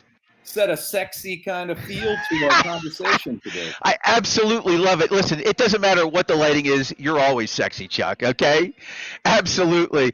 Hey, thanks for coming on board. I really appreciate it. We're just getting this thing underway, and it really means a great deal. So you've been covering this team for a decade now, and you know, Seattle is one of those cities that are, you know, they won a Super Bowl, you know, about a decade ago now. So they've got a championship under their belt. But it's a city that, you know, wants more, right? And an amazing fan base, you know, probably top 5 in the NFL as far as I'm concerned. Talk about the mood in the city, if you will. What they feel about this team. 10-7 last year. They missed the playoffs. Second-year head coach. Had the lead in the fourth quarter last week against San Francisco and ended up letting it slip away. How do you feel about this year's version of the Seattle Seahawks? How do the fans feel? Well, I'll start just personally how I feel. I mean, I think this team has the chance to take that next step forward. I've liked the moves of bringing in Mike McDonald. We had some controversial moves in the offseason. DK Metcalf, now a Steeler. That was a guy that we feel like, man, did we get everything out of him before we traded him away? And I think mostly people feel that we didn't. But that's now Pittsburgh's issue to try to see if they can tap into that ridiculous potential. The Sam Darnold for Geno Smith move was one of, I won't say controversy, but, you know, that has led a lot of people to wonder if you improved at that position. I think maybe we slightly did. So a 10-7 team a year ago that I think made a couple of clever moves in the offseason, I did have them stepping it forward to 11-6 this year and competing for the division. But that first game against San Francisco, not only was that a disappointing loss because you had the game right there to win, had a couple terrible turnovers in that game, and a couple terrible penalties in that game, and a breakdown defensively from one player on the game-winning drive on your defensive side of the ball. And so it not only really hurts and makes you question your outlook on the Seahawks when you do expect them to achieve some pretty good things this year, but I think that loss is going to be painful as the season goes along. We'll be looking back at that one like, how did that one get away? Which really highlights how important this is to now win on the road against a tough Pittsburgh team today. Now, as for the fan base, it's a little mixed. I think everybody recognizes that this is a competitive football team. I think there is a lot of hope that it's a better football team, a division contender. But there's nothing about it that is a sure thing. I don't think there are many fans out there that feel that this team's a threat to go 13-3 or 14-2 if things fall in place. And you're right, 10 years ago, they got spoiled. That was a team that could have kind of launched a dynasty and ended up making it to 2 Super Bowls, only winning 1. So the fan base got a little spoiled on what it tasted like to be great. And since that time, they've never gotten terrible. But I do believe that there is a frustration with year after year being okay to good. I think right now there's just this want to break out of that pattern and try to get something special again. So, not disappointed, not crushed by where the team is right now, but I think a little anxious in Seattle. Is this the team that takes that next step and gets us out of this sort of muck of being mediocre to good that they've been stuck in for a few years now? Yeah, and certainly the Steelers have been stuck in that, mired in that for 8 seasons now, with the horrific playoff losses. We're on our Behind Enemy Lines segment. We're pleased to be joined by Chuck Powell, morning show host on KJR 93.3 FM in Seattle. You can also listen to them on your iHeart Media app. How about this? So they lose last week at home, but they have the advantage, if you can believe it, of coming east for a 1 o'clock game. Did you know that since 2018, the Seahawks are 18-4 straight up on the road in the Eastern time zone in 1 o'clock games? Did you know that? Isn't that crazy? It's funny you say that because I know when I moved here 10 years ago to Seattle, man, it was a big topic to, oh gosh, 10 o'clock starts. And, what's that going to do? That's like getting up at 3 a.m. for us. That rhetoric was year after year after year. And yet Pete Carroll never seemed to be bothered by it. Right. And quietly and secretly, even though the rhetoric continued, they actually did pretty well in those scenarios. And so I honestly didn't know that they were doing that well. So thank you for that. I'll use that tomorrow. But yeah, it's been something that gets discussed every single time. And yet you have to remind people that actually that's not a killer. We've actually done pretty well in this scenario in the past. Yeah, they've done extremely well. I had to actually go look it up because I saw somebody mention it on X, and I'm like, that's great. Go to Wikipedia, right? Because, you got to believe everything you see on the internet. But yeah, it's 100% true. They are 18-4 straight up on the road since 2018. It's a remarkable number because it used to be you bet against teams from the West Coast that would come east for 1 o'clock games. That's the way it was for a long time. And quite frankly, and it's been 30 years since I've lived in the Western Western time zone. There's always to me, it was always a great advantage because once the Sunday night game was done, it was still 8 o'clock and you could go get a nice meal somewhere. So, I love it. I love it. I don't think I could live anywhere not on the West Coast at this point. I'm so spoiled by it. I mean, I got football starting at 10 a.m. Yeah. Think about that. Yeah, it's fantastic. Yeah, I got college football starts at 9 o'clock on a Saturday morning. Geez. So yeah, I'm spoiled on it. And then the flip of that. So if you say that the Seahawks have been that good on the road in these situations, then what's the problem? We haven't had that magical home field advantage at Lumen Field like the Seahawks were spoiled for having. I mean, I think you would argue that for about 7-8 years, that was the best home field advantage in all of the National Football League. And for without a doubt, reason, in these last 2-3 years, it doesn't even feel like an advantage anymore. So it's strange how things work. I mean, you get into your mind that games on the road at 10 a.m. are going to be killers and that, oh boy, you're coming to Lumen Field, you're in trouble. And statistically, that just has not bared itself out the last few years. Chuck Powell joining us from Seattle, Washington, morning show host at KJR in Seattle. Jackson Smith in Jigba and Jalen Ramsey today should be entertaining. I want to get your thoughts on that. That young receiver, you lose DK Metcalf, but this kid he's been pretty good so far. Oh, and the DK Jalen Ramsey wars that we experienced in this division for several years, and the NFC West for several years, were rather entertaining. And Jalen, gosh, I don't know, DK would want to overhear this. Jalen usually got the better of him in those matchups, but JSN's just a completely different receiver. I mean, the upside, as you guys are experiencing right now in Pittsburgh, I don't know if there is a bigger upside on a receiver than DK Metcalf, the physical specimen that he is, but he didn't quite reach that plateau for us. Now, maybe that's a little on DK. Maybe that's a lot on the Seahawks for their misuse. I can't tell you how many Monday mornings we spent. Why aren't they targeting him more? And then the second question, even when they do target him, why aren't they targeting him in different ways? It feels like they kind of painted him in a box. He was either running the fly patterns down the sideline or timing patterns in the end zone or bubble screens behind the line of scrimmage. DK Metcalf, I just wanted to constantly slant across the field, post across the field, get him the ball, and then let him run over fools.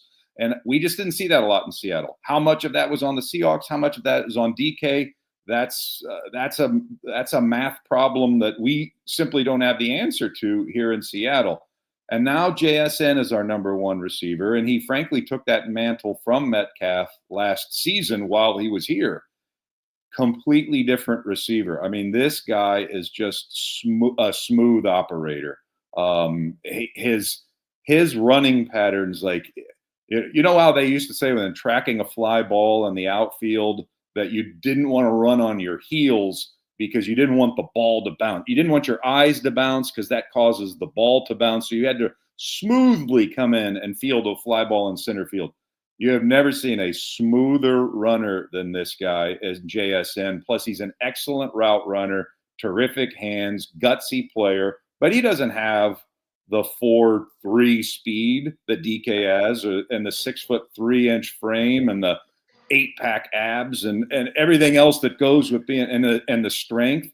He's really about guile, and I mean, he's an athlete. He's a great athlete, but he's really about guile and know-how, and he is just he's outstanding. And I think it was time for him to be the guy. And in week number 1, John, they targeted him 13 times. They targeted all the rest of the receivers, and I'm talking about the Seahawks here, 9. A total of 9 times. The running backs, the receivers, the tight ends. So I think they got a little too cartoon heart in love with JSN in week number 1.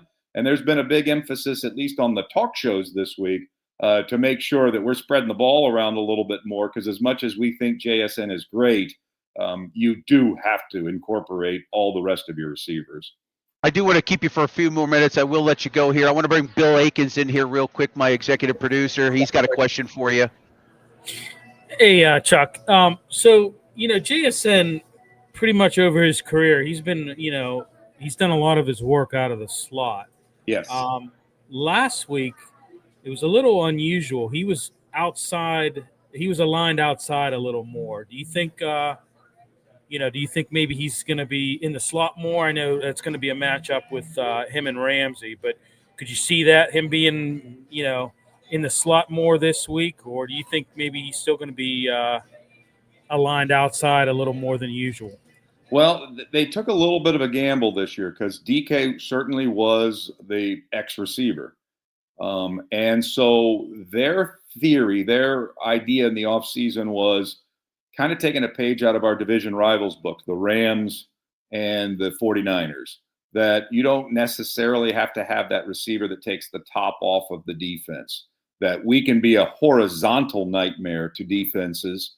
And so you bring in a Cooper Kupp. So you lose a DK Metcalf, who's as great a threat deep as there is in the National Football League, and you bring in a Cooper Kupp. So now all of a sudden, yeah, you got 2 really skilled wide receivers. But are they the same receiver? Are they both just slot receivers? And they also, here in Seattle, we've gone to a fullback and a lot of double tight end.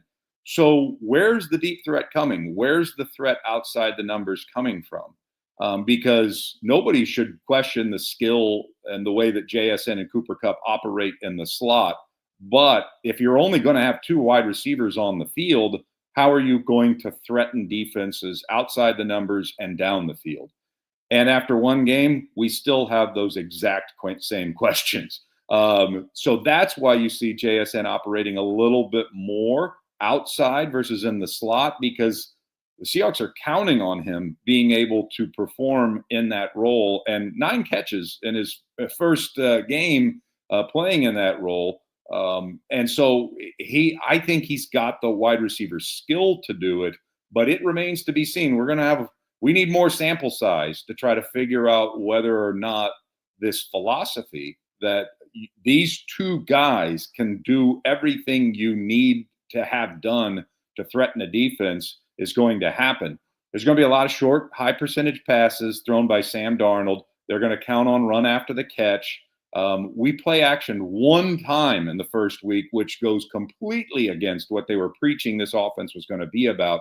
So I'm expecting to see a lot more play action. So what I think you'll see from the team today, the Seahawks today, their offense, is play action out of Sam Darnold, and then quick little bootleg rollouts, and then high percentage dump offs, and then count on run after the catch from both JSN, Kupp, and frankly, everybody that they use. And the idea is not to necessarily get 30, 35 yards with those plays, but move the chains, keep the ball. And then a team built around defense can win with defense, but you've got to do your job offensively to at least move the chains, even if you aren't putting 25, 30 points on the board. I'll say this. You got doubled up in terms of first downs last week. San Francisco, I think, had 24. Seattle had 12. They're playing against a run defense in the Steelers that has just not been good. last 4 or 5 games of last season. Yet last week against the Jets, they, gave up 183 on the ground. How does Clint Kubiak and that offense exploit that problem? It's definitely a weak spot, and I'm sure that that's something that you talked about play action. You talked about JSN. You get that kind of rushing yardage, you're going to do exactly what you're discussing in terms of having a chance to win. Well, ideally, they want to just run the football. I mean, ideally, if they can, if Pittsburgh looks as vulnerable to the run attack as they did a week ago, they'll just ride that. We got 2 running backs, both completely different styles, in Charbonnet and Walker. And one was okay last week, about 4 yards per carry. The other one, Walker, who's supposed to be the star, 2 yards per carry, and just could not find a hole. We got a brand new offensive line scheme. We're now going to that outside zone this year, and they look terrific in the preseason. But as you guys know, that's the preseason. Now we get to the regular season games going against first-string defenses for 4 quarters, and it didn't look nearly as effective. But it was the first game. So if they have their way, they'll just try to run it, and play off of the run with the play action with Charbonnet and Walker. So I'm sure that's plan A for the Seahawks. But here's what has been proven by NFL people, and that is you can be effective in play action pass without having an effective running game. A lot of people think that doesn't make sense. Probably doesn't make sense to any of the 3 of us, but it's the truth. And so you still have to use play action even if your running game isn't effective. But no doubt, John, they're going to try to run the football at the Steelers today and hope that both Walker and Charbonnet can get going, can get in rhythm, and then play off of it with their pass game.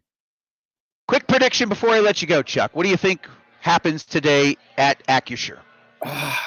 I mean, I'm not a must-win guy. I usually wait till the math suggests that it's like a must-win kind of affair. But I certainly don't want to sit here next week and have to use that against the New Orleans Saints at home. But that's what it's going to be. If the Seahawks lose to the Steelers today, they're going to have to beat the New Orleans Saints next week in week number 3 or start 0-3 on the season.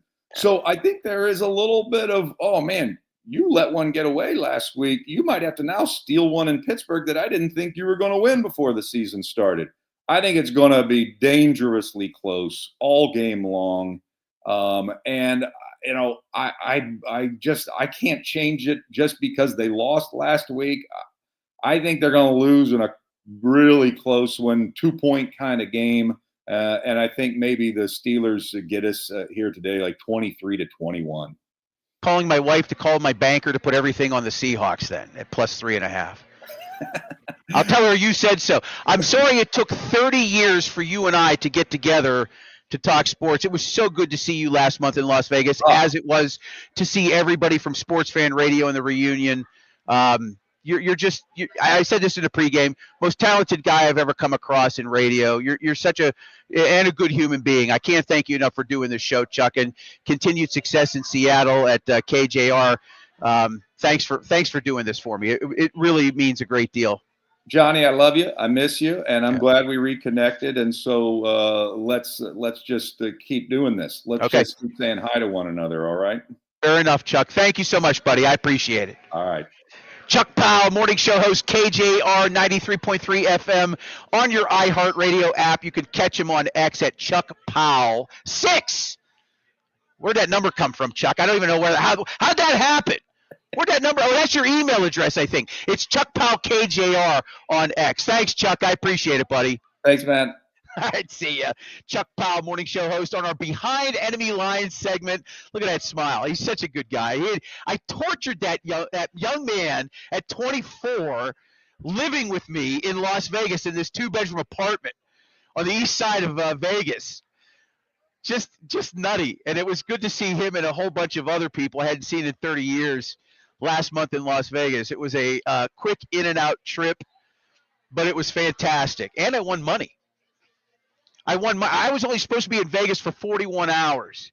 I flew in late on a Thursday. I hit a 4-leg parlay on FanDuel that I placed in Pittsburgh. I got off the plane. I got picked up by a friend of mine from high school. It took me over to Sphere, then to this bar where one of the guys who had worked at the network was at with the guy who put the whole thing together. I hit a 4-leg parlay on Thursday night. And then on Saturday, I was supposed to fly back to Pittsburgh around 1:30. I ended up giving my ticket up to somebody at American Airlines. They gave me a nice voucher. I raced to the Mandalay Bay, put a 5-legger in, and they watched it come in with me. It was just amazing. Chuck's fantastic. If you want to check him out, again, iHeartRadio app at KJR 93.3 FM in Seattle. Okay, that was our Behind Enemy Lines segment. We're waiting for Beating the Bookie. He'll be on in about 10, maybe 15 minutes. Professional sports handicapper. He's going to break down his business. Just a fascinating look what he does. He's not like most, as we call them, touts, right? He's a professional handicapper. You can purchase his plays in all kinds of different ways. But he's unlike a lot of guys that I've seen in the past where it's very cloak and dagger, right? If you are a professional sports bettor, you don't give insight into how you do what you do. But this guy pulls back the curtain from time to time. I've seen him he does a lot of stuff for free, which is also against the grain of what professional handicappers do that sell their service, right? The guy has a YouTube channel. He does lives on YouTube. He does spaces on X.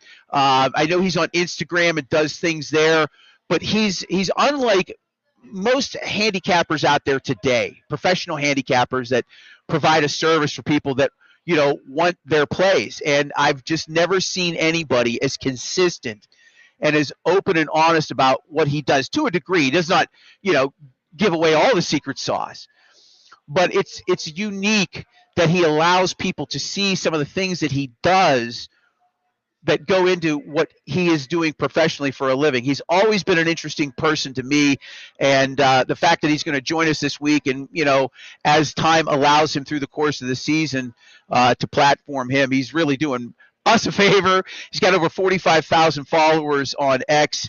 I think he's like in the 20,000 range on Instagram right now, and his website, beatinthebookie.com, BEATIN, thebookie.com. We'll have BTB on here in about 10 minutes time. Bill Akins, let's draw you in. Is anybody making any comments, any thoughts rolling in from the various locations where people can check out our show? Just looking at some things online. We're doing pretty good on X here this morning. We got about 300 viewers there. Analytics are starting to pour in a little bit. Yep. Yeah, we're looking pretty good. No comments right now. Like I said, get your comments in, guys. If there's something you want to add to the show or questions, or by all means, we want to hear from you for sure. Yeah, absolutely. If you want to make a comment, you can go to Facebook, YouTube. You can drop one on X or even Instagram, all at Steel City Sunday. We are at the North Park Lounge in Richland on Route 8 in Gibsonia.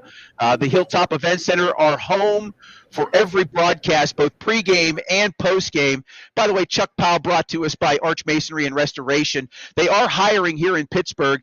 They're seeking professional craftsmen that can lay brick and block, that are concrete finishers, or are getting a career started in labor. If you don't have experience, that's not a problem. You can learn on the job. They have advancement programs and classes that can help jumpstart your career in the building trades. Call 412-564-5733, or you can visit archmasonryinc.com to learn more about them. And again, thanks to North Park Lounge, Richland, Hilltop Event Center for hosting us every single week. It is week 2 of the NFL season. Steelers at home at Acrisure taking on the Seattle Seahawks. Looking at some of the online books right now, we're again testing 3.5 and just more than 1. I think FanDuel's still sitting at 3 right now. They are sitting at 3, but as I look at BetMGM, they're at 3.5. Trying to pull up Fanatics here and see what they have as well. 8 years ago, you couldn't do this sort of thing, right? And then in 2018, the federal government passes legislation to allow states to regulate sports betting, and now everybody's got it. And that's why you shop lines, as we like to say. Fanatics has the Steelers at -3.5 right now, so that line's starting to tick up a little bit. By the way, I've been plugging everybody that sponsors the show. I have not said anything about It's a Wrap Sports. We actually can't deliver this show without Matty B and the crew out east. They are our partners in all of this. They've got a ton of different shows. I mean, Bill Akins has his own shows on It's a Wrap. You do at least 2 shows on It's a Wrap Sports, but they've got a lot of Philadelphia-centric. They have Penn State shows. It's a Wrap Sports on YouTube. You can also find them on X as well. They've been very good to us. When we put this all together 2 weeks ago, they were right there with us. Matty B and his team, Al, and others that I'm failing to mention. Please mention their names, Bill, the ones that I'm forgetting, because we shouldn't forget about. We should mention any of them that have helped us, which is most of them. And it's rare in this type of space where you get the kind of partnership help when you're brand new. We're brand new, right? We're just growing a following. But the folks at It's a Wrap Sports have been helping us certainly bring the show to you, the aesthetics, the graphics that you see, the platform that we use through StreamYard. Matty B and his team over there have been fantastic. Nothing you want to add? Yeah, well, I mean, they've got a lot of good shows. Here we got the Wraparound with Pat Bernard. We've got Props, Locks, and Parlays with Mike. We got a good soccer show, The Attacking Third. Pat Bernard is a beat writer for the Philadelphia Union. You've got Birds Blast.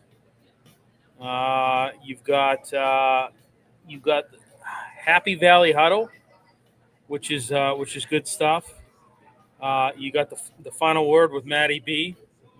That's always good. He always brings some thought-provoking topics. Yeah. So, as we know here on this side of the state, the folks in Philadelphia are a different breed, just a different breed. And as I've gotten older, I've grown to appreciate people from Philadelphia more. I do a lot of traveling in my professional career. I'll be in New Orleans tomorrow morning. I'll be in Louisiana, Mississippi for most of the week. Anytime I've traveled and I've gone to different cities, Phoenix, Denver, San Francisco, and I've gone to sporting events, whether it's a Pittsburgh team or not, if I've gone to a game and Philadelphia is playing, it is the most liveliest, raucous atmosphere. You think you're in South Philly. You think you're at the vet, right? The vet's been gone for 25 years. You think you're at, right, Citizens Bank Ballpark or whatever, the Lincoln Financial Field or Wells Fargo Center. You feel like you're in Philadelphia when you go to an event on the road that the Eagles are playing. It's akin to a Steelers game, right? Or Pirates and Penguins. We travel extremely well. We're extremely passionate. They take it past 10. They only get 13.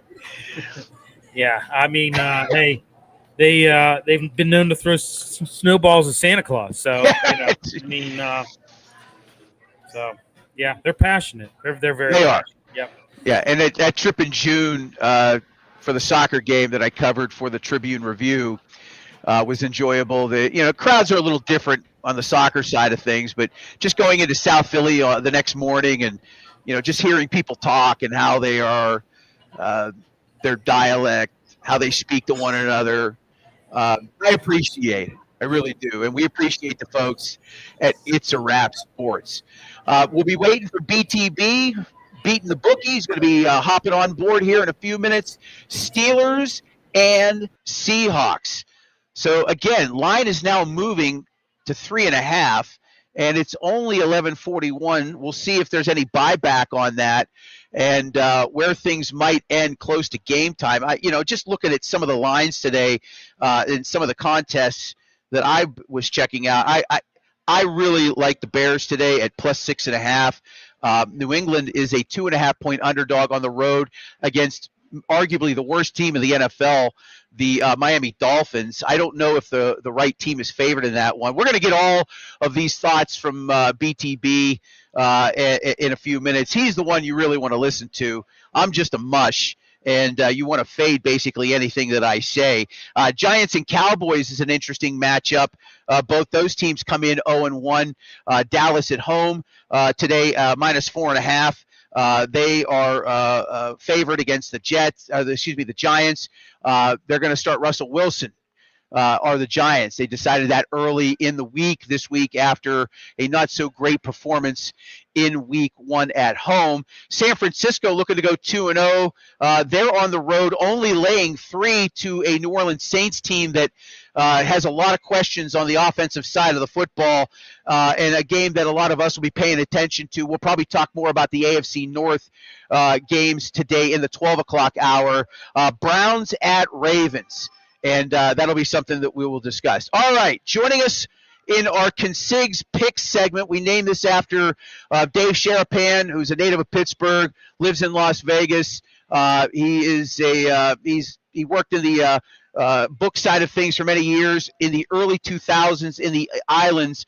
It is my great honor to bring on Beatin' the Bookie, as he's known as BTB on X and on Instagram. You can check out his website, beatinthebookie.com, BEATIN, Beatin' the Bookie. Rob, how are you, sir? Thank you for joining us in beautiful Florida. How are you this morning? I'm pretty good. Just getting ready for a big day of games. Got some exciting games today, so looking forward to it. Yesterday was a nice day in college football, so looking forward to NFL. Yeah, I saw you had a 5-star with Texas Tech in their team total. That came in for you easy. I was telling the people beforehand, I used to work with Dave Koch, and I've worked around professional sports bettors before. And, having lived in Las Vegas and worked at the MGM and, just know people that are still out there, you strike me as different from professional handicappers that I've seen. A lot of people that do what you do are very secretive in terms of the sauce, right? In terms of what you're how you get to where you are and what you're deciding is a side or a total or a prop that you're working on. But you're unlike a lot of people where, I see the spaces that you do. I don't see them all, but I've seen spaces that you do. I've seen your YouTube channel where you peel back the curtain a little bit and give insight. And I think that's what makes you different from anybody I've ever seen. I respect it tremendously, because people that do what you do for a living aren't going to do that sort of thing. Why? What is it that you see in terms of value to show people how you think about what you're betting on and why? Well, I think in 2025, people want to see they want to see kind of like proof that you know something. I mean, it's easy to BS these days. Right. Especially with AI and stuff. So, I think, you have to prove to people that you actually know stuff, whereas in the late 80s and the 90s and the early 2000s, before social media, you could really say whatever you want and get away with it. Now you really have to prove your worth, to get clients and stuff like that. So I don't mind, I don't give away all the secrets, but right. I mean, mainly it's hard work over anything that leads to success. Yeah, and you're certainly all about it. Up super early every day. You changed your diet recently. You were showing some of the results there. You really put a lot of effort into everything that you do, and that's what makes people successful. And you've been very kind with your time, and I know you're kind with your time with a lot of people. You've been kind with your time with me over the years, just whether it's through instant messaging or through email. It takes a unique person to be that kind of a person to do that, and I respect that tremendously. I really do. Let's talk about some of the games today. Let's start with Seattle and Pittsburgh. The line's starting to move a little bit that I've seen. Some of the books are now at 3.5. when you see action like this on a Sunday morning, the line was pretty steady all week at 3. Now you start to see some movement. Where's that coming from on your end? What do you think professionals are looking at where they're moving that line a little bit? I think these days a lot of people wait to the last minute. I mean, to bet, you get, most people that bet like on their apps and stuff that are just fans of the teams, they're going to bet last minute, right? People don't like to part with their money until like the last possible second, right? So that's why you see like a lot of bets flood in late on most games and stuff like that. But I'm more of a hybrid bettor. I don't believe in that. Like all the sharps are betting this, so you should bet this, or the Joes are betting this, so you should bet against that and stuff. I kind of do whatever my feel is like. And for the Steelers this year, I feel like the Steelers. First of all, Mike Tomlin, he's never had a losing season, right? Right. They're getting a quarterback that is one of the greatest of all time. Might be the greatest quarterback of all time, like just pure passer, probably. And they're adding him, and he's coming off a healthy season last year. And I think Aaron Rodgers has something to prove, and he showed that last week, right? I don't think the books are reflecting how good Aaron Rodgers is going to play this year. I mean, last week he was phenomenal. And one of my favorite props today is Aaron Rodgers 2+ touchdown passes plus 122 at DraftKings. So oh wow, okay, that's a play that I do love today.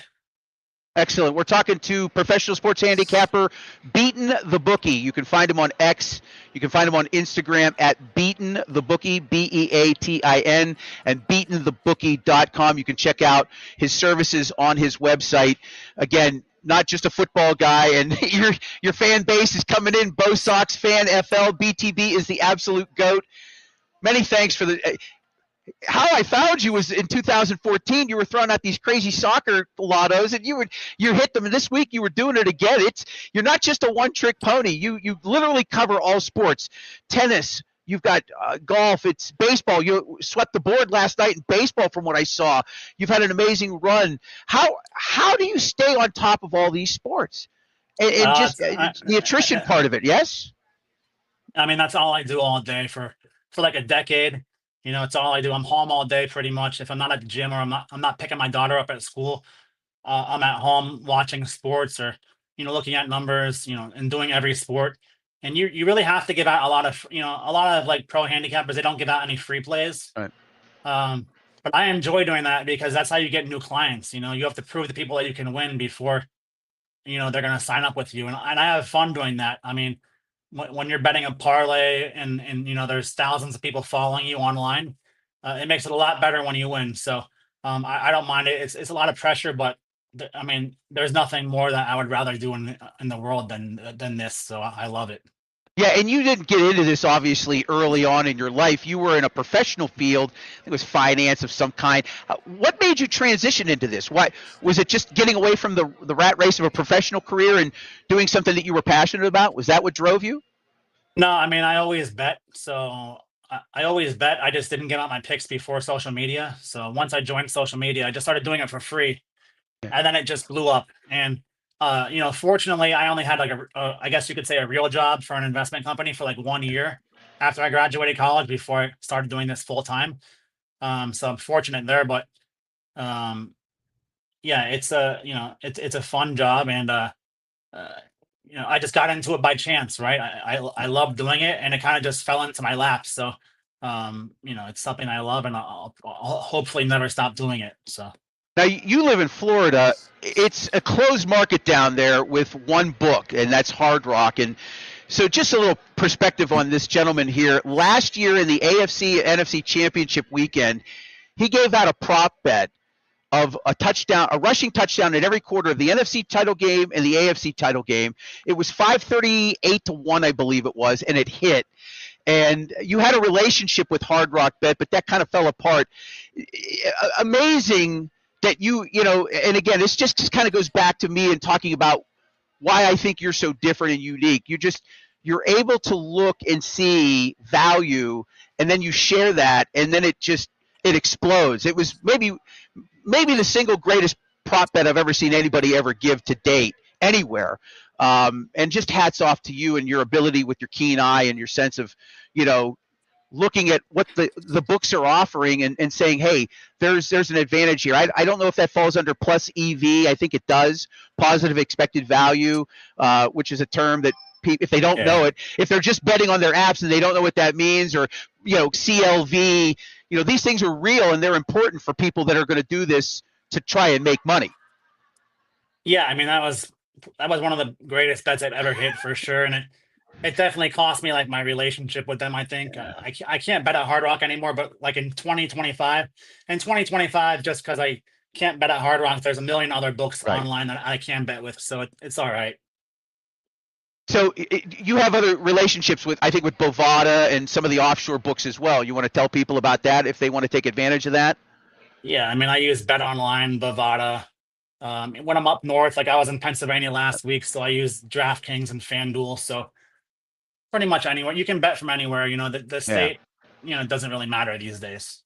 You talked about the prop bet that you like with Aaron Rodgers, plus 2 touchdowns at DraftKings. You spread out what you do. Like, when we were growing up, certainly when I was growing up, you picked up a newspaper, you went to the ag page and you looked and all you had was a side and maybe the totals were listed, right? Now you've got everything, live betting, touchdown, first, last, 2+, all these things. How do you sifting through all of that obviously takes a lot of time. Do you favor more prop bets, passing touchdowns, things of that nature? Do you tend to look for certain prop bets at first when you're looking, or are you just scanning everything and seeing what catches your eye? I mean, I pretty much scan everything, but a lot of times prop bets are easier to pick off than say I like the Steelers, but I think that Aaron Rodgers throwing 2 touchdowns or more is going to be an easier bet than the Steelers winning. I'll just take that, right? So sometimes I think you can get good value on prop bets that are, some are pretty easy. Like, I mean, a guy could average 2 touchdown passes a game, throw 3 touchdowns every single game for the entire season, and his prop will only be two.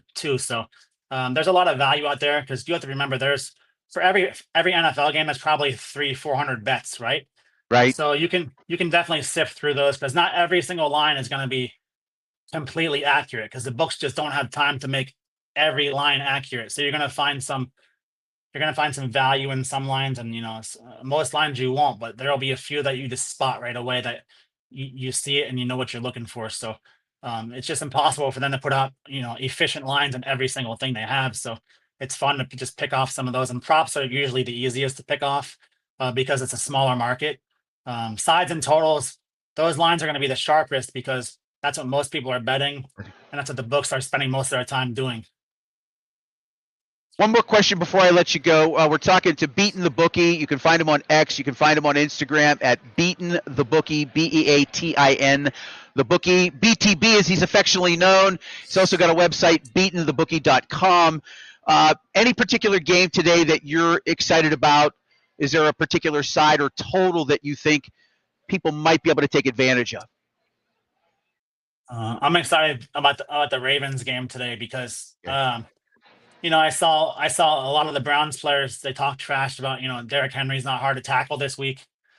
I'm interested to see how Derrick Henry responds today. He said we would find out on Sunday. So I like the Ravens coming off of their tough loss last week.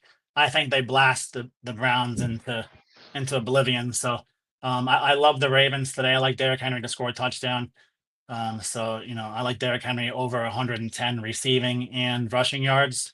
Okay. I love the Ravens today, but I also love Aaron Rodgers 2+ touchdown passes. So awesome. You're very kind with your time, sir. I can't thank you enough. Again, I've been around plenty of professional gamblers.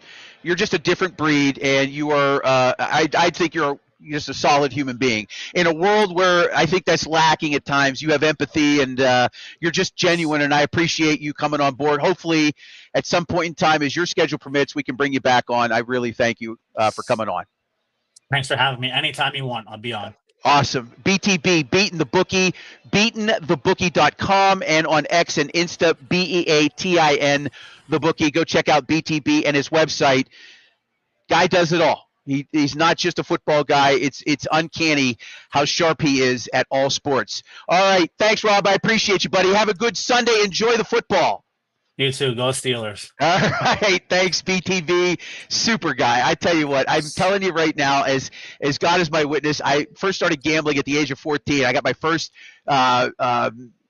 little sheet. We used to get these little sheets back in the mid '80s, where the parlay cards. They were called parlay cards, and he's fantastic. Go follow him online and check out what he does. He's fantastic. Go check out his website for sure. If you're into that sort of thing, you're not sure how to look at sports betting, but you have some sort of bankroll that you may want to invest in. Rob has been doing this for a long time. I don't bring a lot of these guys on. I don't plan on it. Right, I want to bring professionals on from Las Vegas. Trust me, he's legit. Bo Sox fan FL via X. Thanks, Bo Sox. He is. Tuesday and Wednesday of this week were so much fun. It reminded me of when I first started following him. He was just, there was like World Cup qualifiers. And he's like, he throws out these first half parlays. Like I think Bayern Munich was playing in a game or something. He had a prop bet on them they scored like 10 goals. He's like, you know what I mean? Like he's just a different breed. And I say that in the most sincere, kind way, right? Because our world is filled with a lot of ugliness. BTB is the exact opposite of that. All right, we're at the end of hour 2. We have been flying by. It's amazing when you have good guests, is it not, Bill? Right? Last week was our first show. We had 3 guests. Absolutely. I think, we had some audio issues. We're now into week 2. 4 guests in, 2 hours down. We're doing really nice on X. I don't know where we're at with some of the others, but engagement is important. And we know that goes 2 ways, right? We're trying to be more involved with our social medias. I think this week we did a pretty decent job. We're going to get more engaged, I think, as we move along with uploading videos to YouTube. I know I keep myself pretty active on X as much as I can with my busy schedule. Bill has been uploading stuff to Reels on Insta and also on Facebook. Bill's Breakdown. Going to be a weekly feature on Wednesdays, right? You're going to do Bill's Breakdown on Wednesdays? Yep. So there you go. And we'll add more as we move along. We'll get this all figured out, and hopefully by the end of the year, we've built ourselves a nice audience to work from. And I think as the season progresses and as these types of shows gain some momentum, we'll be open to maybe doing some more things during the week, opening up our YouTube channel to maybe some hour-long shows. Once we can get on Facebook, it's so weird. You learn, these things about social media. It used to be you could just get on Facebook with 100 followers and broadcast. Our Facebook page, which is doing pretty good. We almost have 300 followers over there. If you're on Facebook at Steel City Sunday, capital SCS in those words, at Steel City Sunday on all the socials, Instagram, X, Facebook, and YouTube. We have almost 300 followers on Facebook. We were hoping to be broadcasting on that page, but we got to wait 60 days. They changed that rule for some reason in June. We're working on some other partnerships with some of the other Facebook Steeler pages out there. We hope to have something announced for next week in terms of that. We just want to get it out there. And I think there's definitely a space out there for us in this area. The post-game shows are definitely tight, but I think if we can provide you with good content, you'll come back and hang out with us, and that's what we're hoping to do. We want to make this a destination spot for you. By the way, BTB brought to us by Arch Masonry and Restoration. They are hiring in Pittsburgh. They've been around for almost 15 years now. They're seeking professional craftsmen that can lay brick and block, that can finish concrete. If you're looking to jumpstart a career as a laborer, you don't have to have experience. Arch Masonry says no problem. We'll teach you right on the job. You can get into their advancement programs and jumpstart your career in construction by visiting them on their website at archmasonryinc.com to learn more. You can call them at 412-564-5733. Highly competitive wages. They've got excellent benefits programs. you want to check them out. If you're in the construction fields, if you're a mason, if you're a concrete finisher, if you're doing labor work, and you don't feel like you're getting enough out of the company you're working for, check out archmasonryinc.com and learn more about them. Okay, we are about to start hour number 3 here on Steel City Sunday, live from the North Park Lounge, Richland, and the Hilltop Event Center. The restaurant bar is starting to kind of fill up here a little bit for a Steelers home game. First one of the season at Acrisure.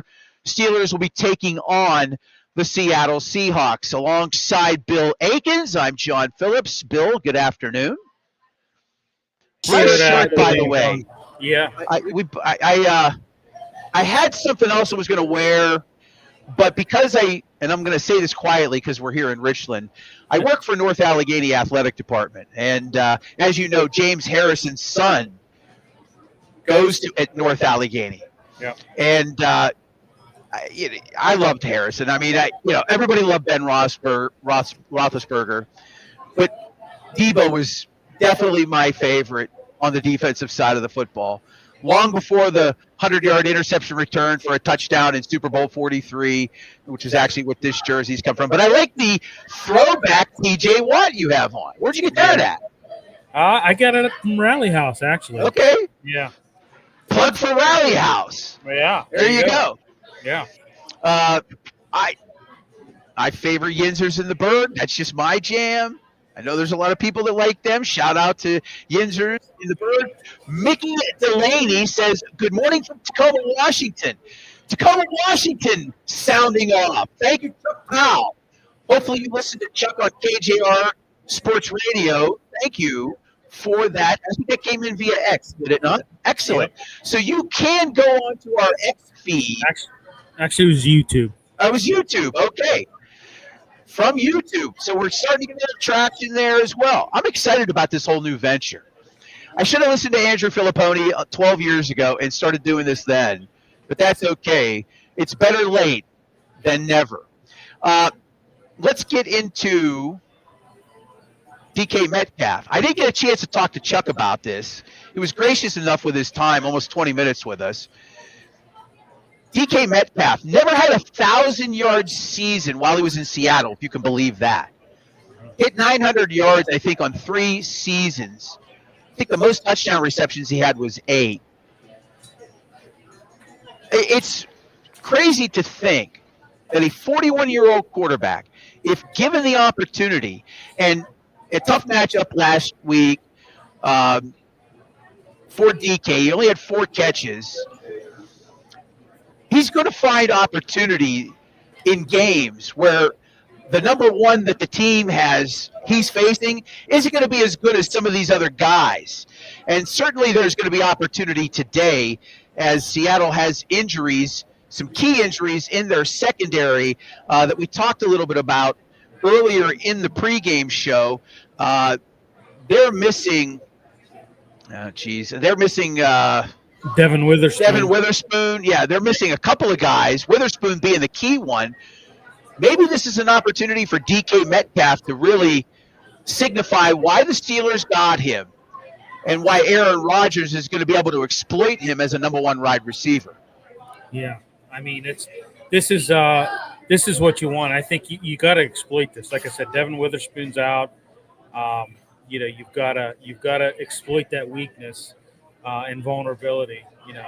Like we said before, the defensive front's strong, but the Steelers' offense needs to execute the game plan, and they need to target this weakness in the secondary. I think it's going to be crucial today. So, but I don't know. I think DK is going to have a big day. I think they asked Mike Tomlin in the Mike Tomlin press conference this week. They said, do you think that this is going to be a motivational game for DK? And, of course, Tomlin said, of course, he's going against his old team. Why wouldn't it be? But no, I think you let DK off the leash and you just let him do what he does best. Yeah, and I think he'll definitely get opportunities today to show what he's really capable of. And maybe that's the thing that Chuck mentioned in behind enemy lines. They were so close to tapping into that, but they just couldn't quite get there. And it wasn't like they didn't have a good quarterback. Geno Smith was extremely effective when he was, his 3 years of being the starter up there, essentially. And we didn't even really talk about that. Chuck alluded to maybe an improvement at quarterback, maybe not. Sam Darnold has much more upside, obviously. But, Geno Smith, for somebody who's now been in the league, I think it's 13 seasoned. I mentioned it earlier. If you're a quarterback in this league, unless you're at that elite level, generational, Patrick Mahomes, Josh Allen, LJ8, right? Those are the three that really jump off. And again, why I'm forgetting about him again in Philadelphia. He's only won a Super Bowl. Jalen Hurts, thank you. These are the elite quarterbacks in the league, young, upside, still, right? Upside galore. Allen, Jackson, Hurst. Probably got 10 years of good football, really good football ahead of them. And that's not to say that Mahomes doesn't, right? Because he's been in the league, 7 years now. Maybe that luster's kind of coming off the Kansas City dynasty. Boy, they get the rematch this week against the Eagles. That will not be an easy game. Going to be a Donnybrook, a slobber knocker. They could possibly start 0-2.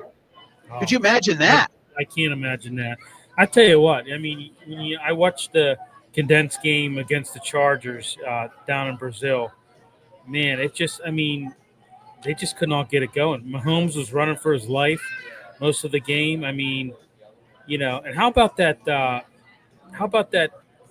Kelsey running into his own guy. He ran the wrong route. I mean, it was just kind of like a comedy of errors for the Chiefs. The Chargers capitalized on it.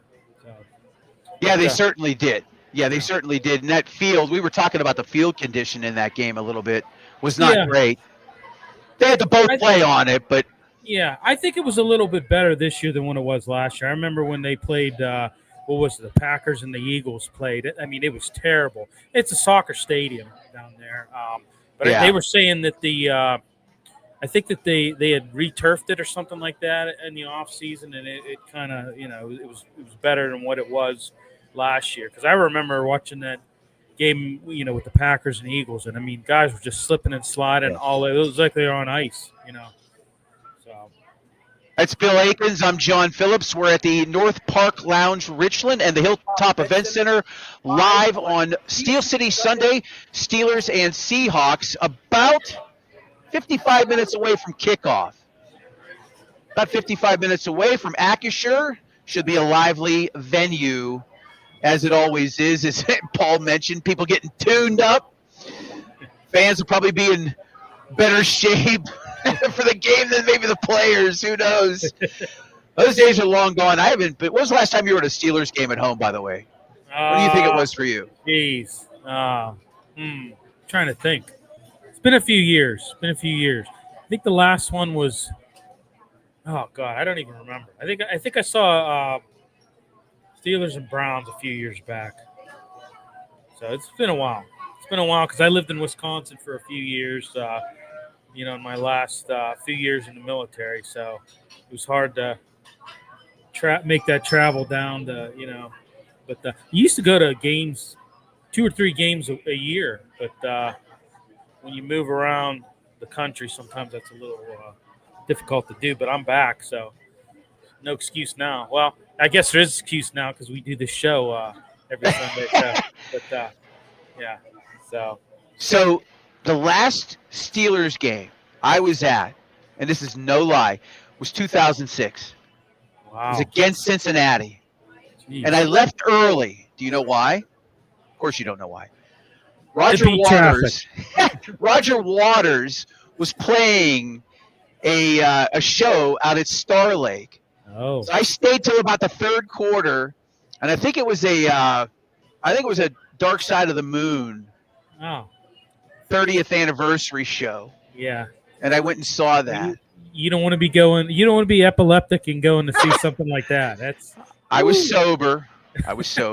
That's probably a lie. We'll have to check the videotape on that one.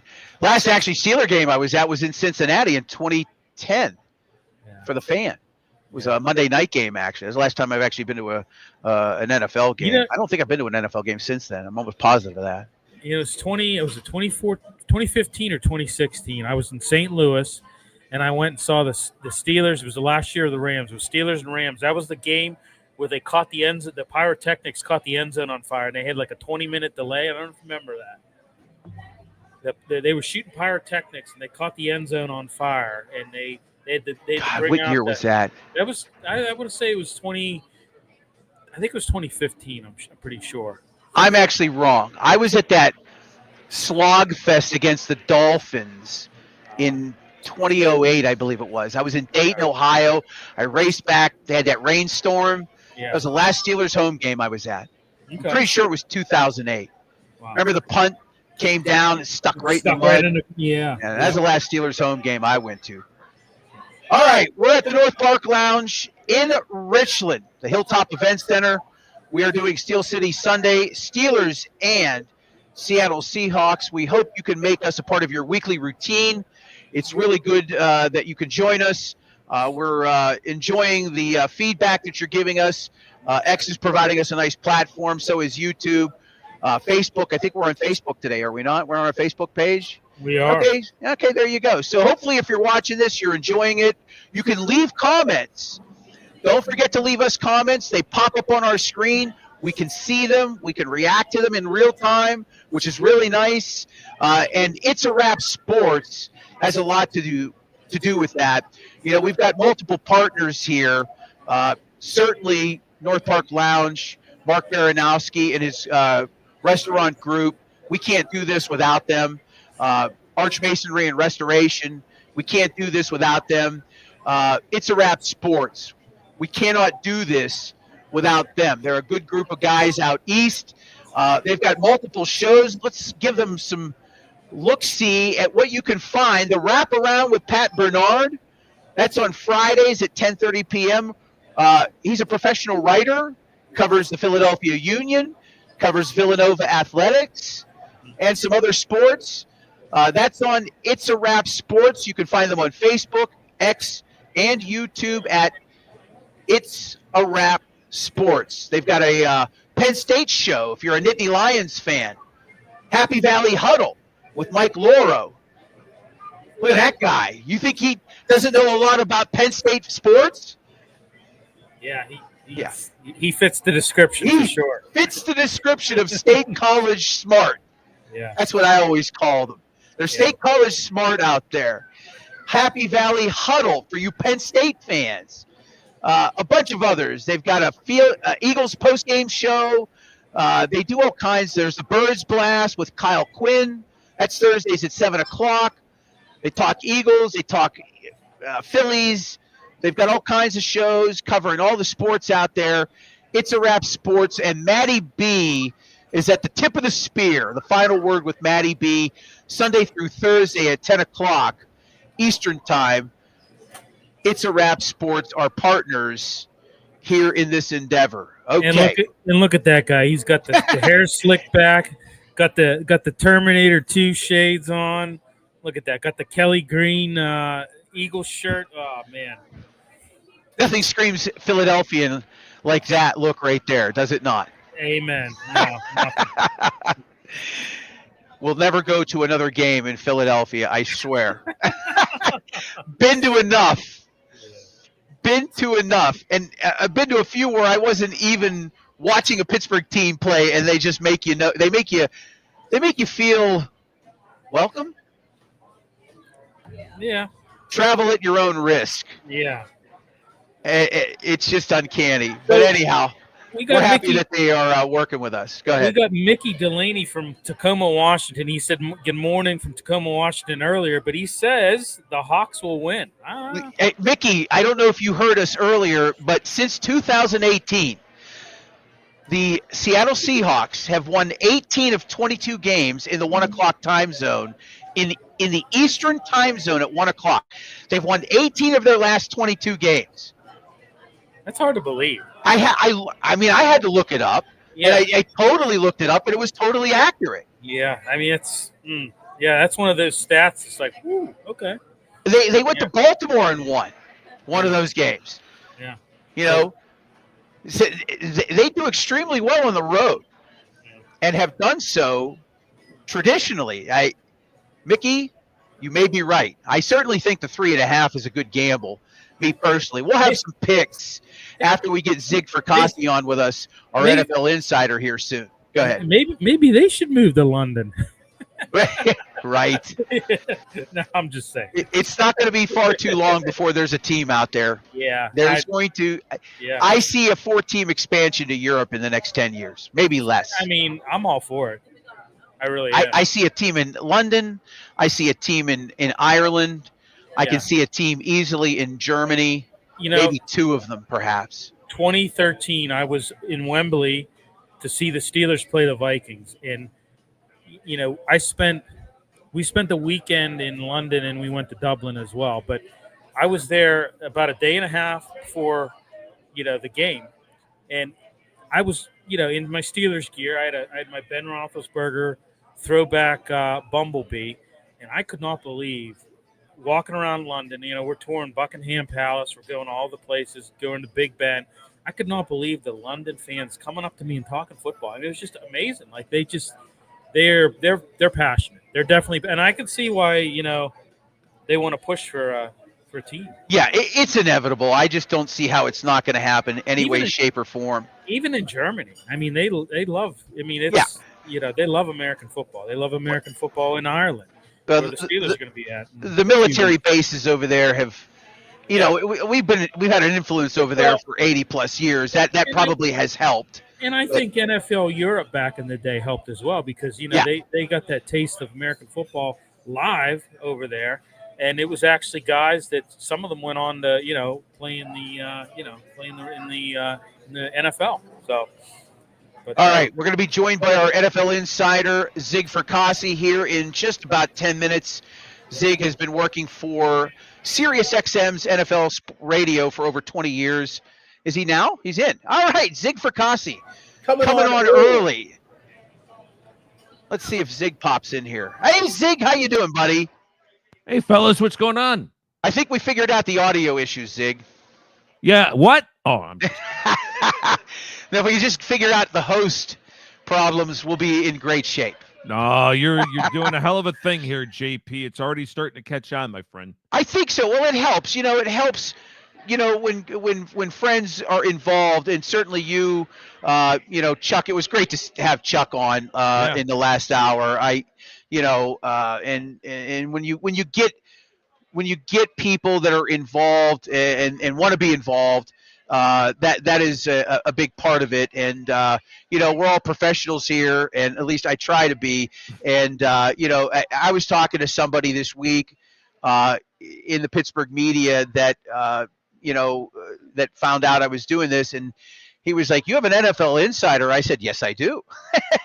And he was like, "Well," he's like, how are you doing this?" And I said, "Well, it helps to have good friends."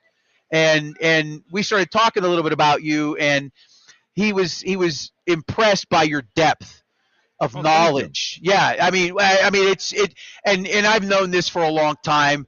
Having worked with you in Las Vegas so many years ago, your ability to just you mentioned Tennessee Titans. You can talk in detail. You talk about the Vegas Raiders. You're just so deep in the weeds, and again, 22 years working for SiriusXM's top NFL station certainly proves the point that you've got this just wide depth of knowledge of all things NFL, and it's nice to have you on, if not for anything, just to reconnect with you again professionally. But you really you have that depth of knowledge. It's just very few people have.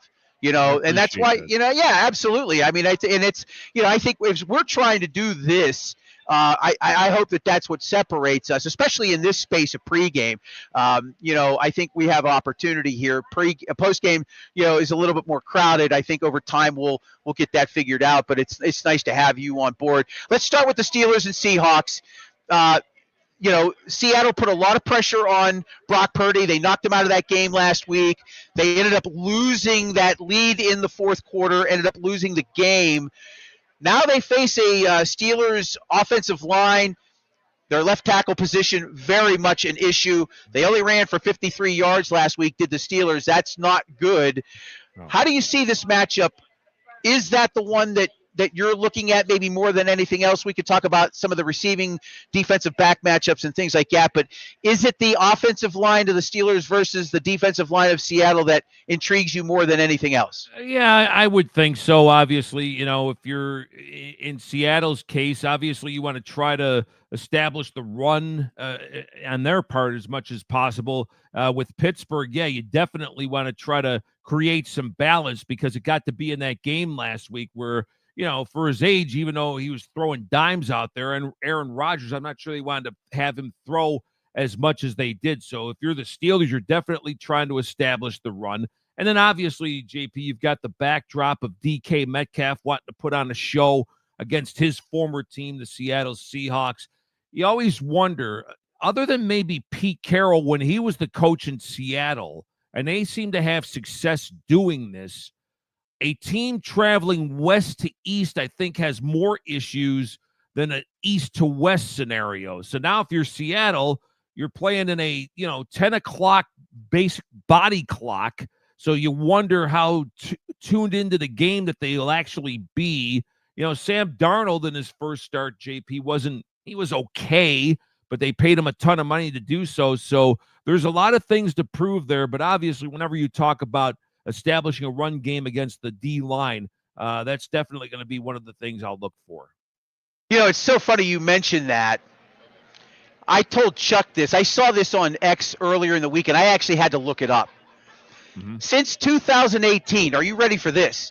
Seattle, when they travel to the Eastern time zone for a 1 o'clock game, 18-4 straight up since 2018.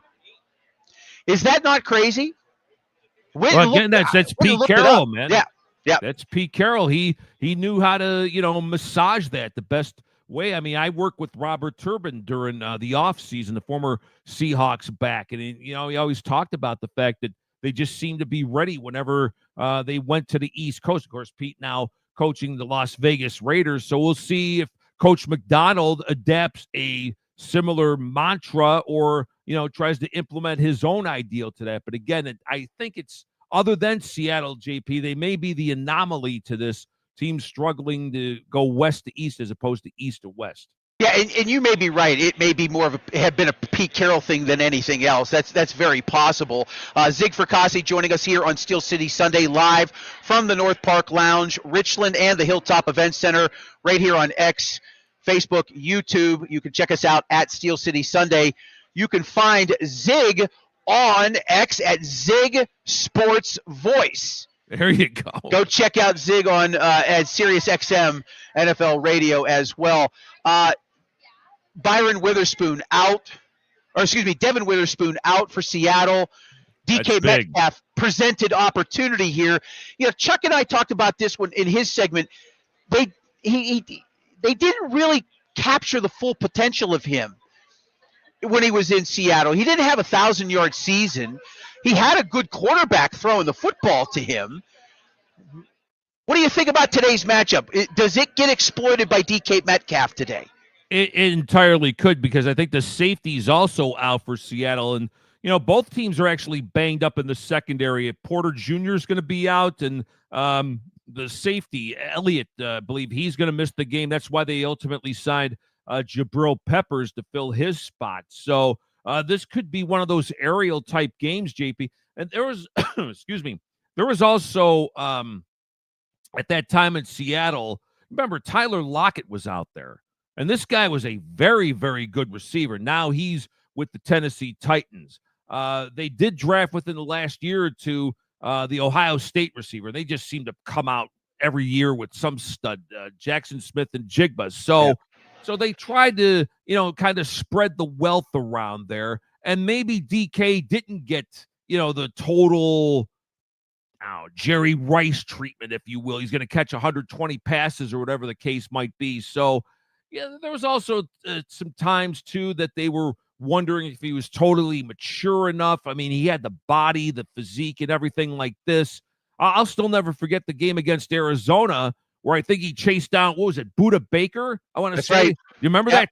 I mean, that was something that just dropped off my. Right. Yeah, it was coming across the screen. He probably had a 20 or 30-yard advantage. He probably had at least 20-yard advantage. That was maybe one of the top 3 plays in the NFL in the last 6-7 years, without a doubt. Yeah. Just crazy. So, so maybe now that he's there in Pittsburgh, he's going to be the focal point. He's with a future Hall of Fame quarterback. Maybe now the Steelers will be the team to kind of get it out of DK Metcalf, if you will. We've seen flashes. Maybe now this is his total, I guess, time to shine, so to speak. Steelers only ran for 53 yards last week. Different defense, obviously. Right. Better defense. I mean, they have some. Jets are good. Yeah, the front seven for sure. They're obviously, we talked a little bit about the secondary that is hurting with a couple of their key cornerbacks out. How does Pittsburgh establish a run against this front seven? A front seven that was very punishing against Brock Purdy, very punishing against San Francisco, only allowed 17, but offensively they struggled. Steelers have to run the football more today and give a little bit of break to, I would think, Aaron Rodgers. Absolutely. And maybe how you do that, JP, even if Rodgers is throwing short passes, maybe that constitutes his runs, and then obviously maybe try to loosen up the defense, doing some jet sweeps, some misdirections, things like that, just to throw the Seattle defense for a loop. So, yeah, I'm with you because, let's face it, Harris isn't there anymore. They've changed the backfield there. So it'll be interesting to see ultimately how they're able to establish the run. All right, let's take a look at some of the other games in the NFL today. Cleveland going to go into Baltimore. Cleveland continues to just shoot themselves in the foot. Hats off to Joe Flacco. I mean, another 40-year-old quarterback, trying to do his best to resurrect a team. This franchise is just completely snake bit. It's easy to say blowout, but it's probably going to be a blowout. Would you not agree? Well, you would think so, but then again, with the Ravens last Sunday, they were in the process of blowing out the Bills, and look what happened. Yeah. So, and you look, JP, in terms of, where's Baltimore's head's going to be? You would think after that debacle last week that they win this game by 30-35, but it's the NFL. You never really can figure this thing out. I would think, they try to attack early, Derrick Henry and such, but Cleveland's got a good defense. Garrett and obviously being able to rush the passer and very sound linebackers. So this is going to be interesting to see how Baltimore approaches this. And last week they only allowed 141 yards to Cincinnati, yet they lose. Now, granted, the kicker, who needs a vowel in his last name, because he doesn't have a vowel in his last name. So I says, hey, the way this is going, they're going to play Wheel of Fortune, spin the wheel for a new kicker, for goodness sake. I don't know if they can afford the $200 for the vowel, though, Zig. They may not have it in the budget. May not have it in the budget. Hey, you mentioned Derrick Henry. In a league where teams are only taking running backs, you get a rare one that gets in the first round these days. The league has changed. Running backs, when they hit 30, they hit a wall. Why is Derrick Henry so special? Why do you think he's just still the best back in the league? And I think he's 32, 31 or 32. But not that that's old, but by standards of the NFL, that's extremely old. Yeah, and we had seen a sort of devaluation in the running back position really for a number of years until I think last year. And it was interesting to see, the top 3 rushers in the league were on new teams. Remember, you had Saquon with Philly, Henry with Baltimore, Josh Jacobs, his numbers were up there, his new team, the Green Bay Packers. So there's almost like this epiphany now to have the established lead back. I think in Henry's case, I mean, gosh, if you watch that insurance commercial, he's, running with the dude on the sofa and everything like that. The guy looks like he keeps in I'm kidding on that, but in impeccable shape. I mean, the guy looks like he's still, has the drive, the desire, and that's why I guess his running style is more upright than opposed to some of the other backs, so he's tougher to bring down. So I just think the fact he's been blessed with a great body, has a great work ethic, and the fact that he's hungry to win a championship. That's another thing that's missing from his resume. That's why I think he is at the top of his game still.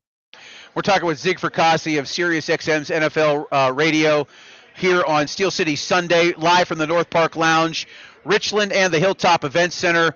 Excited to be talking with Zig. He's going to join us all season long for our NFL Insider segment. Hey, let's talk about the game on Thursday night, Green Bay and Washington. Boy, the Packers have come out gangbusters. Yeah. And not just offensively. I think, they were okay offensively. Yeah. Their defense has just been stellar. Yeah. Stellar. They shut down Detroit. Granted, the Lions hurt by losing both coordinators to head coaching jobs in the NFL. Right. But they bottled up Washington something fierce, yes, they did. Allowing 10 points. They have looked fantastic to begin the season. Well, I think there's a few things. One, excuse me, the former Boston College head coach, Jeff Healy, is now their defensive coordinator. So he always came with the defensive acumen. So people are already starting to talk him up as me and a head coaching candidate. They were already solid on that side of the ball, especially with their front line with Van Ness and obviously Rashawn Gary. But anytime you can add a game breaker like a Micah Parsons, and I talked with Gary after the game last week, he says, me and Micah are going to wreak some big-time havoc this year. And I go, hey, I'm not going to be one to doubt you, because their relentless pursuit of Jaden Daniels, it was evident to see. Obviously they got guys in the defensive backfield that can cover now. They did lose Jair Alexander, but they don't seem to be affected by that. This is a young, speedy, talented defense that's only been made better now by Micah Parsons. Offensively, JP, I thought they were a little pedestrian, but Jordan Love was efficient enough. Unfortunately, they lost the receiver there to a broken collarbone, so he's going to be out 6 to 8 weeks, so that's going to be a blow to them. And the fact was they won this game, too. Let's not forget, they were down 2 of their starting offensive linemen, and they still got the job done. So Green Bay did a number on 2 very good teams. In fact, teams that were in 2 of the last 2 championship games, the Detroit Lions and the Washington Commanders. Anything else jump out on the 1 o'clock card? I hate to say it, but I know, Chicago looked good early to start in that game, the Monday night game that they were in, and they ended up losing to Minnesota. They're at Detroit. Yeah. One of these teams is going to start 0-2. All right. Could it be Detroit? Could they be looking at a possible upset to the Bears this week? It's possible. Let's face it. Caleb came out smoking last week, the first 10 completions. But then I thought, JP, as the game went on, I don't know if it was a case of Ben Johnson maybe overthinking it, or maybe Caleb going back to his intuitions, what he's learned. In other words, maybe a little bit of playground ball, where he's having to do too much improvisation and everything. He kind of got out of what they wanted to do. So that's where I think there's going to be an issue possibly today. Now, is Ben Johnson going to be overwhelmed coming back to Detroit where he had so much success? Is the moment going to be too big for him? That remains to be seen. Although I think in the end, I think Detroit, their home opener here, they are in front of their crowd. I would probably lean a little bit more towards the Lions in this one, although it wouldn't stun me, like you say, if the Bears, this game should stay close, but I think the Lions would pull it out in front of their home fans. Yeah, they're laying 6.5 at home to Detroit today. I'm looking at the Baltimore line. That's up now to 12.5. That thing was sitting at 11.5 for a while. Yeah, Steelers are 3.5 right now. Watch the Jets today, JP. I listen. I think they've upset Buffalo. I if not for anything, they're going to make that game extremely competitive. I wish they would have just left Justin Fields in all season long last year. I said at the start of the season, let the wheels fall off. Yeah, I did too. I mean, you have to figure out. And again, the elite quarterbacks are always going to be elite. Josh Allen comes out extremely good. Lamar Jackson, extremely good. Patrick Mahomes on his way to a Hall of Fame career, right? Those are your generational guys. The majority of quarterbacks that are coming in, they need time. They need time. And Fields had time, but he had 3 coordinators in 3 straight seasons, right? The last 2 in Chicago. And then he came to Pittsburgh and had a new coordinator. Hard to develop consistency with a young athlete like that. And they're all athletic. They're all athletic at this stage. I thought they missed the boat on him. And I wasn't shocked that he played as well as he did last week. And, I think New York was smart to snap him up. And it was a 2-year contract, I think. It was just 2 years. Was it 2 years? I think it was just a 2-year deal. It was a short – I mean, for 2 years, you're going to give this guy as many snaps as he can handle, and you will figure out whether or not by the time he gets into year 6, maybe year 7, you might have something.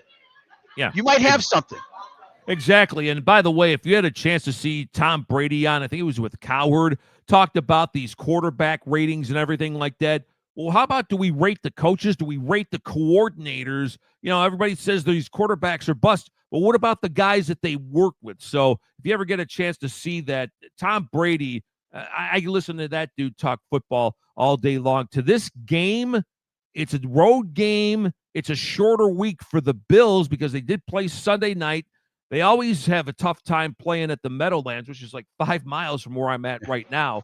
It's right in my backyard, basically. But I think, again, with Ed Oliver, the star defensive tackle, being out, I think they've got Johnson, one of their corners, is out too. So the compromised defense of the Bills, JP, already shorthanded, gashed for 235 yards on the ground last week. I think Breece Hall and the Jets' ground game is going to do well today. It wouldn't stun me at all if the Jets win this game outright.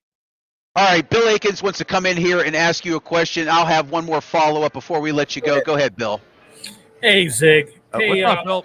Oh, not too much. Hey, I just had a question for you. How is New England an underdog against Miami? I don't know how you see it, but, to me, Miami's mentally soft, physically soft.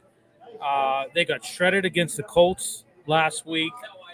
Is it because maybe, the Dolphins swept them last year? Is it, Miami has a strong advantage in the series, having won 4, I think, of the last 5 matchups. But this team, I don't think McDaniel is going to make it. I don't think he's going to make it too much longer. If they continue to, put what they put out on the field. I just didn't. But man, I was shocked by that. It's just, I don't know. I wanted to get your thoughts on that. Well, just for curiosity, Mike, what is the line? It's got to be a small favorite, right? Miami, probably a small. They're 2.5. They're minus 2.5. Zig. So you figure JP and Mike. All right, if you evaluated that just on talent, it's probably an even game. But you give it, 3 points to at least to the home field? That's right. And so historically, Miami has been a bad venue for New England. You could even go through the Brady Super Bowl years. They struggled mightily. How about that Kenyon Drake kick return about 5 or 6 years ago? That was off the chains. So I think you've got that. Then, you have a players-only meeting after they got their ass kicked by the Colts last week. So that raises some eyebrows. So does that mean McDaniel's already in trouble? I was discussing this with Ryan Leaf on my show yesterday on NFL radio. He says, actually, I don't mind that at all because these players have pride. They have ownership in themselves. He thinks that they could come back today. Who knows? Maybe they do. I think history and that maybe getting their act together here. Plus, again, like I mentioned, New England having troubles in the past in Miami. Maybe the Dolphins do get their first win today. It just seems like this team, you break their will in the first quarter, they're done. Like, Yeah. I mean, Or how about what Xavier Howard said last week, what former Dolphins safety with the Colts now? He says after Tua's first read, it becomes scrambly, and he panics. Exactly. Yeah, I did hear that. So that's some interesting intel there. So we'll see how they respond today. All right, Zig, before we let you go, Yep. Eagles, Kansas City, rematch of the most recent Super Bowl. Yes, sir. How do you feel about that today? Do the Chiefs start 0-2? It's possible. I mean, it's possible. You're going to already be down. Your top two receivers. Worthy's out. He was ruled out yesterday. Of course, Rice is already on a suspension. Jalen Royals, a kid they drafted in the 4th round. JP, he hasn't seen action this year. He's not going to play. So I think the only solace that KC has in this game is the fact that they would probably look for revenge, if you will, a degree of it anyway. They are at home. You got that mojo going for you. And Philly did absorb some pretty big losses in the offseason, especially defensively. I'm sure they'll look at the opening game against Dallas, and Dak Prescott, I thought, played very well and exposed some holes in that Eagles secondary, especially against Adoree Jackson at the other corner spot. Philly a little banged up in this one. I think the Arrowhead pride, if you want to call it that, I think the Chiefs do get it done today at home. If not, then everybody's going to start, shoveling dirt on KC. And I'll tell you this, caution with that, because as long as 15's around, you always got a chance. Right, they were shoveling dirt on J.J. McCarthy in the first quarter of that game last Monday night. And by the end of the game, he was yeah, right, exactly. Although Tarkenton did not win a Super Bowl, unfortunately. No. Hey, Zig, thanks for coming on board. I appreciate it.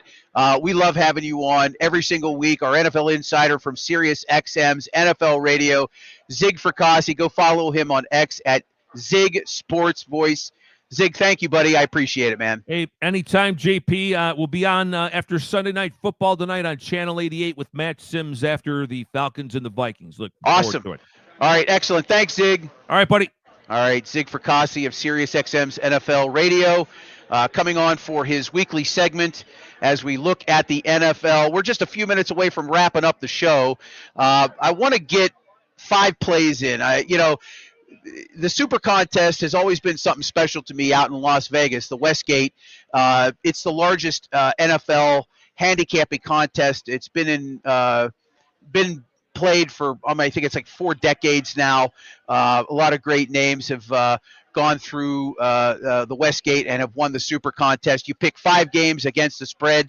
They set the weight lines on Wednesday, and those lines don't move, and you have to pick them. Well, we're going to do our variations starting this week, starting with Baltimore. These are from BetMGM. Baltimore minus 12.5. I do like the Ravens today. BTB likes them. I think they're going to steamroll Cleveland. So we'll take Baltimore minus 12.5 today. I like Jacksonville plus 3.5 on the road against Cincinnati.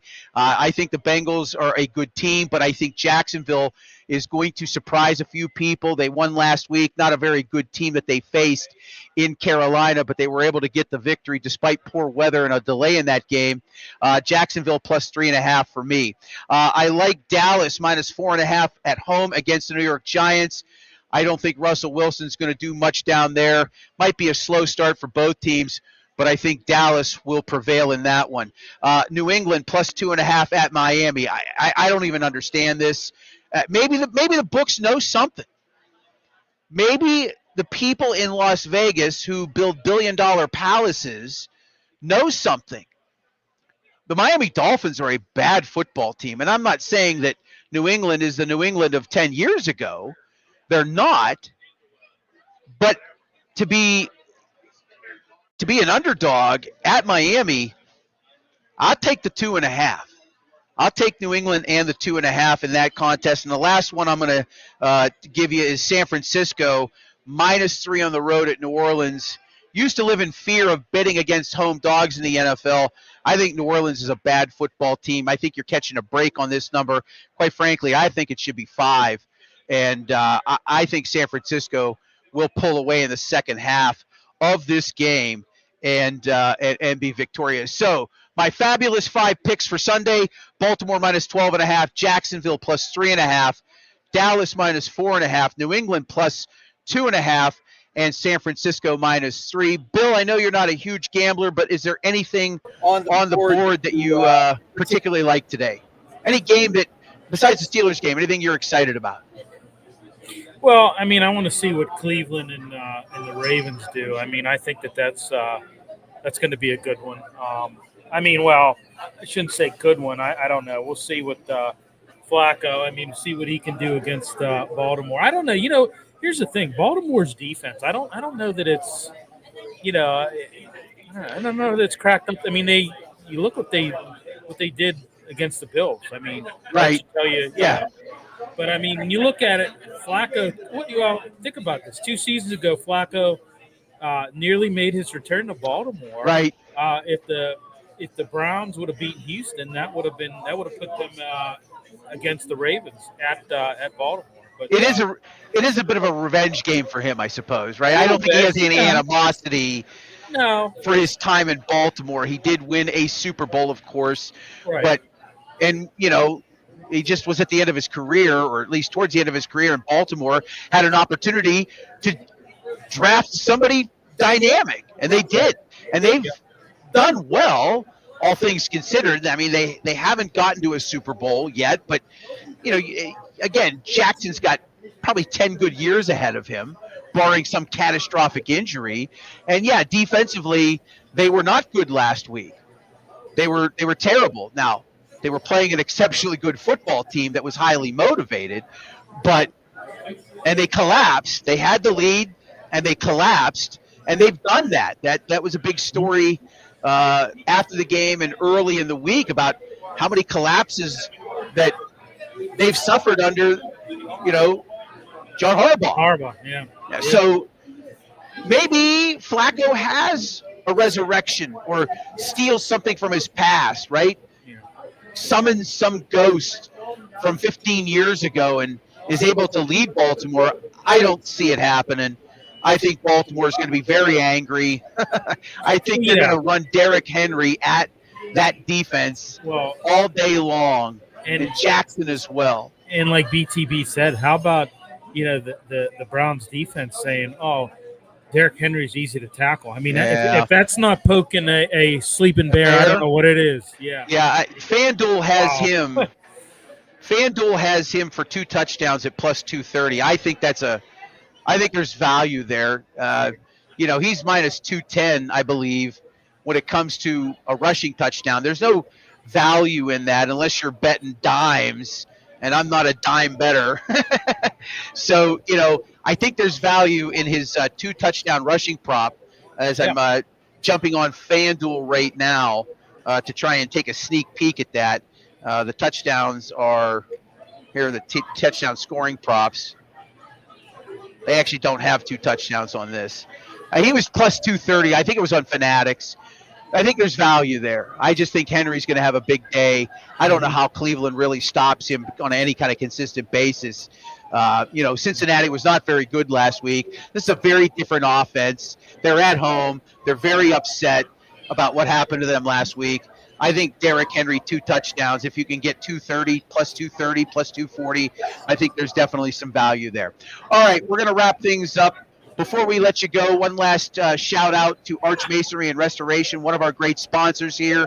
Arch Masonry and Restoration is hiring in Pittsburgh. They're seeking professional craftsmen, construction laborers, bricklayers, block layers, concrete finishers. If you're looking to jumpstart your career in construction, if you have no experience, that's okay, because Arch Masonry can get you started. They have advancement programs and classes that can help you get your career moving forward in a positive way in the building trades. Go to their website, archmasonryinc.com, to learn more, or call them at 412-564-5733. We are at the North Park Lounge, Richland on Route 8 in Gibsonia. This is Steel City Sunday. Of course, the Hilltop Event Center filling up quite nicely, just about filled to capacity here as the Steelers are about 12 minutes away from kickoff.